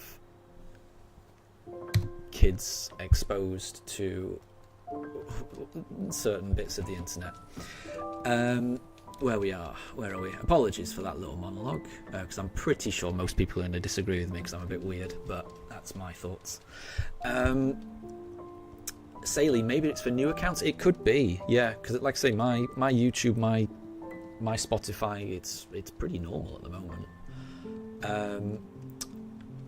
So, Lugar, depending on what you watch on YouTube, the algorithm, if the algorithm thinks you're a kid, it will ask for your ID to unlock every content. That makes sense. He said 3 sites have asked you for ID or the passport. I wouldn't like. I'm going to be honest, I wouldn't like. So this is it. I'd want to be very confident. If you're giving away that information, I'd want to be very confident that the organisation you're giving that to has adequate data protection. Because you give away your passport, that's an awful. I mean, you if that gets out, you're asking for scammers to do all kinds of awful things. So I get the reluctance there. I get that, definitely. Phone number, provider, age verification. Yeah. Force Classic, what playlist do you use? I've got my own playlist on Spotify. I call it Awesome Mix Volume 1 or something like that. It's like, it's got thousands and thousands and thousands of songs on it. But yeah, I only ever listen to my own playlist. Saley, Chandelier Plush. Love to see Generation 5 love. I do like that. Oh, you can't see it. Wait, let me change the pooch cams. I do have the Chandelier Plush. I've also got a couple of Yampas there, a Ditto, a Bulbasaur, and an Ogerpon. I try to change them every now and again, but I do like them. Coco, can you resend the link? I'm not sure which link. And Cloud Taps, you were surprised that your name was mentioned, or apologies. I was just using it as an example. There are certain things that I think it's a good idea to have a test in order to do things like a driving test. I think that's a sensible thing, and I do think internet access, there should be some test. Personally, I think I just worry about people's ability to critically think, because it just feels like people just take things on face value sometimes. We'll go for a chimchar. Lugar, you think it's the job of the parents to decide and protect their kids from the internet and not the government? Everyone has the right of freedom and restrictions along the way. Yeah, I guess so, but I also think that parents can't be there the whole time. And I do think regulations are the best way of protecting children sometimes. Like, again, I'm going to go to motoring as an example. In order for anyone to be a passenger in a car, including kids, you've got to have a seatbelt. That's legislation. And it's not for the parents to decide whether your kid wears a seatbelt or not. You've got to wear a seatbelt. That's the law. And I don't think there's a problem with that. But again, everyone's got a different opinion. I get that. I definitely get that. Deb, your playlist is called The Escape. You don't know why you named it. Fair enough. Oh, and Coco, you want the Discord one. Gotcha. I'll post it. Bear with me 1 second. And again, I just want to say, I'm not trying to defend the legislation that's been brought in right now, because I do not know enough about that legislation to comment on it. I'm just talking about it in general. Because I don't know the ins and outs of this legislation. I don't think people should be handing over personal information to companies that they don't know. That's just dangerous. I just think in general,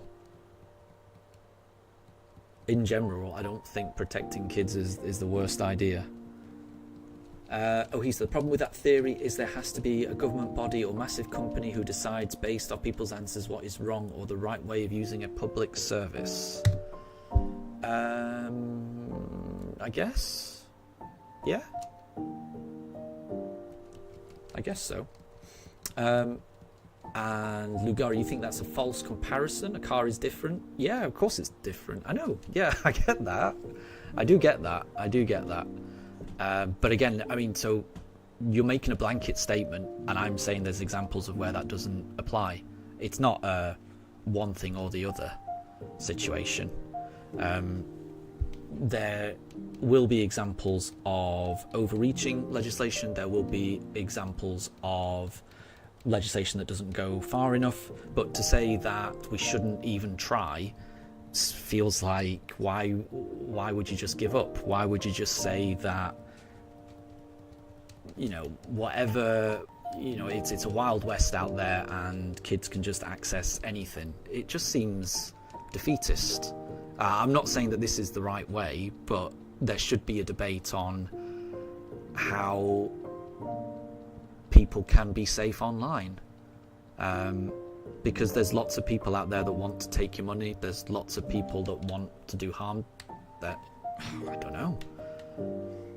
Again, I'm not saying that this is the way, because I don't know enough about this.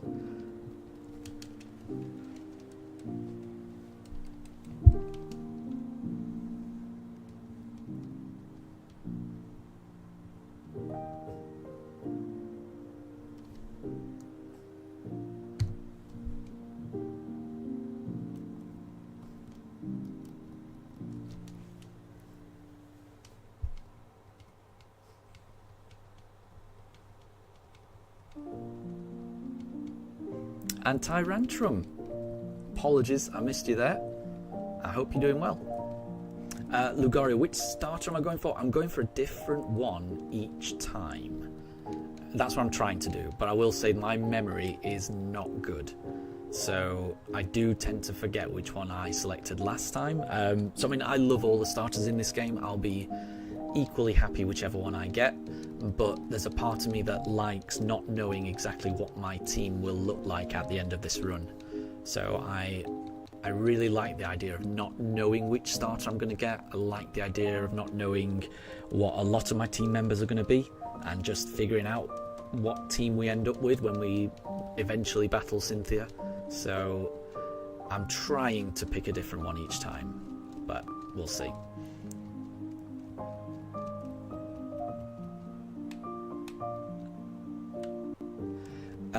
So if you keep the power in parents' hands, they can switch the parental controls on or off. You keep the household freedom with tech that already exists.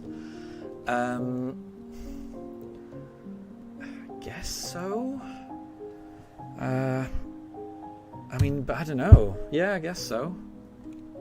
But then you've got to have for the kids that, for the parents that do want to protect their kids, then there should be something in place that allows them to do that, I guess. But then again, if once you've created something that there is an effective way for kids to stay safe on the internet, then I can't get my head around why that wouldn't be the case for all kids. Why is it just kids whose parents are responsible that we're going to protect? Why is it that parents who are not on the ball or who are a little bit irresponsible, because there are parents like that, why do their kids have to suffer? I don't know.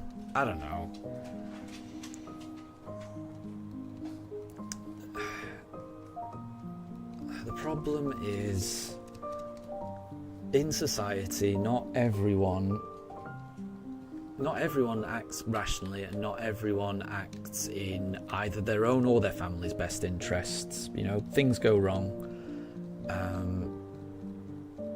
and people generally should be protected from that, I think. So you think parents who don't try or help should be held responsible? Parents, the primary carer is not the government? Yeah, of course. Yeah. I mean, yeah, I think if a kid's been exposed to something, then the parents are responsible for that and should be dealt with, but that feels reactive rather than if there's a way to stop something bad happening to a kid, why not see if that's possible to prevent it happening? I don't know. Again, I'm not trying to defend whatever's come out at the moment because I don't know enough about it, but if there's a way for kids to be protected, that's not the worst thing. Just want to make sure words are read as good meaning, because you could very easily be sounding no, I get that, and that's the thing. I'm feeling, I must say, I'm feeling a bit uncomfortable because I don't know enough about whatever has come out recently to be able to explain it or comment on it in general. I just know, I could imagine that there's a good reason for it. I don't know enough about it to be able to comment on it, though. That's my problem. So I'm being very, in my answers I can hear I'm being quite evasive and I'm not really answering in much detail, and I know that because I don't know enough about this legislation to actually comment on it. So I hope I'm not coming across as too awful either, because I can sense it. I know that I'm kind of not giving full answers. That's just because I don't know all the ins and outs of it. All I can say is that it hasn't impacted me at all, and if I was being asked to provide my passport, I wouldn't be happy. And I just wouldn't do it. I think there's not many companies I would trust with my passport. I'm trying to think of any company that I would trust with my passport, and I can't think of one.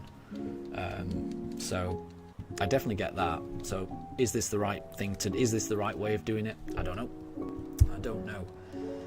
I definitely think there should be stronger protections in place. I mean, moving away from kids, there should be stronger protections in place for data in general. If you're going to make people provide information like this, identification like this, then you need to be absolutely certain that the information you're giving is going to be safe. And if you're giving that information to like a company that is not within your jurisdiction, then that is a bit dangerous as well, because I guess most of these tech companies, they're not no tech company's British, so British citizens are handing over all their ID to all these companies that are not within British jurisdiction, and does that sound right? I'm not sure. So again, I don't know too much about it, but there may be problems. But that doesn't mean that the concept is bad. Like I say, the implementation might be. I don't know, but I'm not going to say that the idea and the concept is bad, because I do think that the internet is a dangerous place. People's lives have been ruined through scams.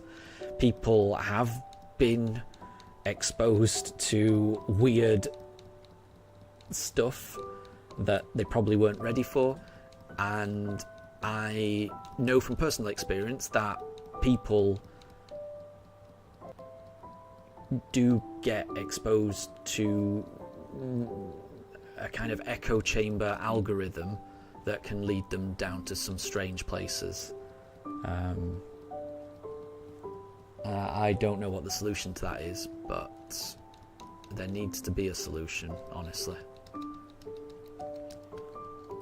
Lugario, you think we're going to get it on 8,000? I'd be happy with that, honestly. We're not going to get to that today. We've only got another 9 encounters, including this one. So I'm only able to do 100 encounters on my midweek streams. I work a 9 to 5. This is just something I'm able to do for a couple of hours after work during midweek. So we've only got another 8 encounters, so we will see where this one goes.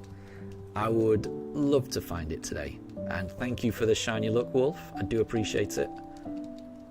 We'll have to see.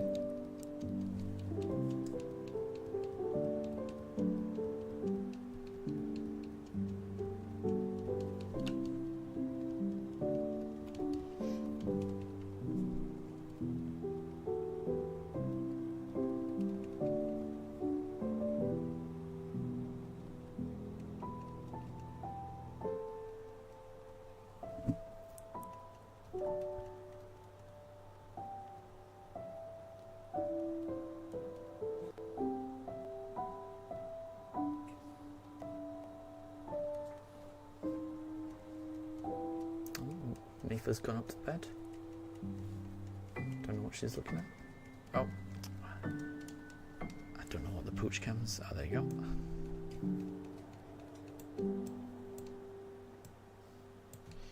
Okay, let's go for Piplup. Lugario, trying a different starter every time doesn't affect the encounter rates? No. When you open the briefcase, none of them are shiny. It's only when you select a Pokemon that it becomes shiny, and every starter has the same chance. Lugario, like if you tried the same one, maybe it would come sooner. That is a popular theory, and I'm gonna be honest. If we just tried one, if we'd done this hunt all over again and we just tried one starter and we didn't change, there's probably a good chance that we would have found it. And I say that because on average, whenever anyone does a shiny hunt in this, the average number of encounters is 4,096. So if we were to do it again and did anything differently, we would probably get it. You know, we'd be more likely than not to have got it sooner because we're over odds. But every time you open that briefcase and select a Pokemon, at the point you press A and select the Pokemon, that's when the encounter registers. The exact frame you press A, that determines whether it's shiny or not. All the starters have the exact same encounter rate, so it doesn't matter which one you pick. But if we had done this run doing anything differently, like if I had fractionally delayed pressing A each time and chose different ones each time, then yeah, you know, we could have had a different encounter. There's no way of knowing. Choosing one could have got it faster. Choosing one could have ended up taking longer, however long this takes. There's no way of knowing. But it's definitely possible, and it's probable because we've gone over. So we've been unlucky now. So basically, if we'd done this any other way, we could have got it. We would, yeah. There's a chance we could have got it because we've been unlucky. Like I say, when you do this hunt, the average is 4,096. So because it's gone over that, yeah, we've been unlucky. But without manipulating the RNG, without knowing my seed number and the load number, and then calculating when the shiny will appear, without knowing those two things and actually manipulating the RNG, there really is no way to affect the odds. You just have to keep resetting, unfortunately, and opening briefcases. And I like the randomness. Makes it more interesting. To me, at least.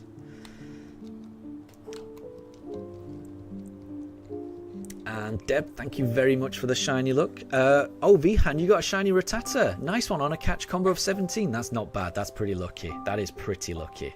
Well done. Well done. I do love shiny hunting in the Let's Go games. Oh.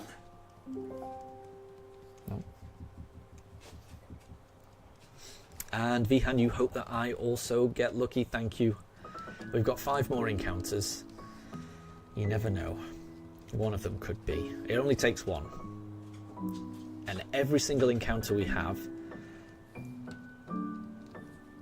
there's a chance that it's shiny.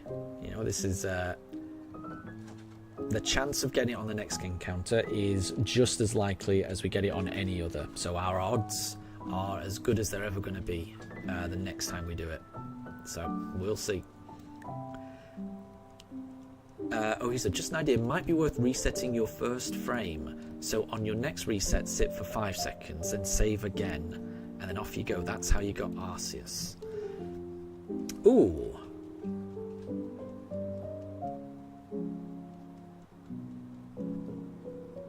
I mean, that would take longer in order to do the saves, but I mean, I don't mind.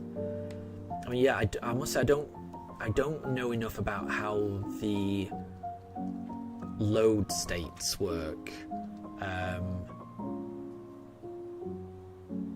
So depending on how the load states generate, that might make a difference. That might make a difference. You know, choosing one particular Pokemon I don't think would make a difference, but affecting the save. So yeah, bear with me, hold on.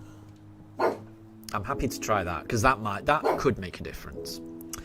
And Vihan, you've sent an image of the shiny. Let me have a look. Oh yeah, it is tiny. I can't even see it. Oh, there it is. Yeah, it kind of blends in with the grass, doesn't it? Because it's green. Very nice. I like it. I couldn't even see it because it was kind of camouflaged in the grass.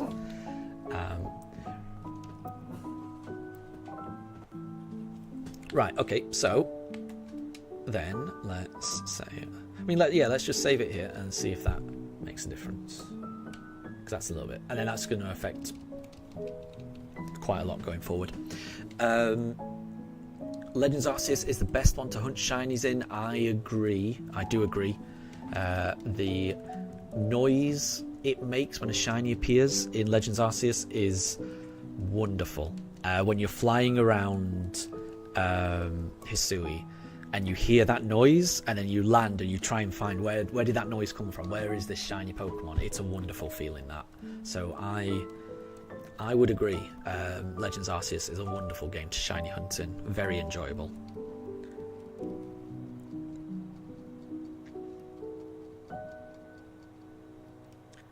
Let's go for a Chimchar. So it was a bigger problem in the older games, but BDSP does have a traceable way of getting a shiny based off frames. Yes, I remember watching, I think it's Papa Hefe has done a video on how it all, how shinies are generated, how the frames can be manipulated and things like that.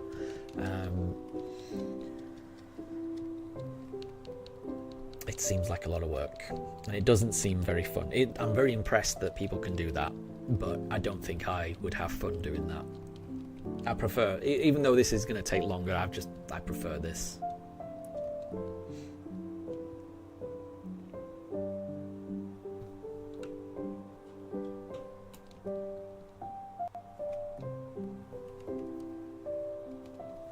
Right, I've got 3 more encounters. Let's see whether we can get it. There's always a chance.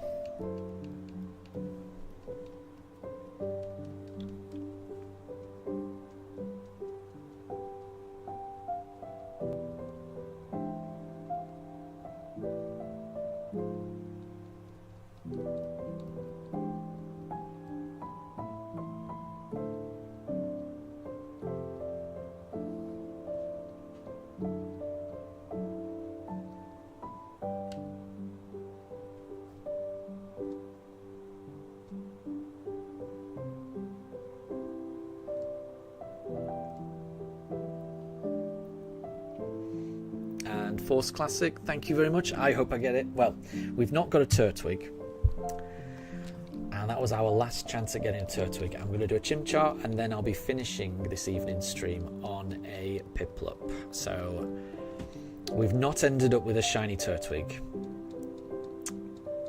Could we get a Chimchar? Could we get a Piplup? Lugaru, imagine resetting on the shiny one. That would be awful. So I mean, I think I might be. I don't want to tempt fate, but I think it's impossible to reset on the Turtwig or the Chimchar, because I think it's, those two look very distinctive. I think it would be impossible to reset on those ones. The Piplup, I do worry about, I will say. So I will never reset on a Piplup until I've had a really good look and the camera pans in and zooms in on its head, because sometimes I don't always pay attention when it comes out of the Pokeball. I try to, but sometimes I'm reading chat or I'm just doing something else, and yeah, sometimes on a Piplup I won't always see it coming out of the Pokeball, and when that happens I do not reset until I'm certain. So the Piplup is pretty much the only one that I am overly cautious on. The Turtwig and the Chimchar, I can't imagine that would ever get accidentally reset, just because it does look so different.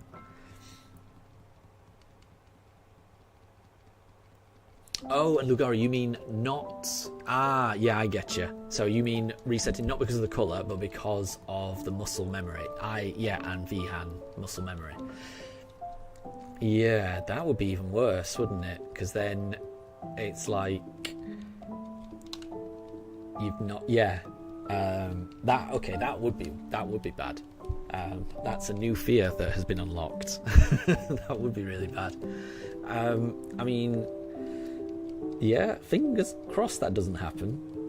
But yeah, I could see that happening now you said that. Because yeah, I've been doing this for almost 7,700 times certainly. There is an element of just constantly tapping, pressing the home button, press Y, press A. Yeah, it could happen. Yeah, I'm not ruling it out actually.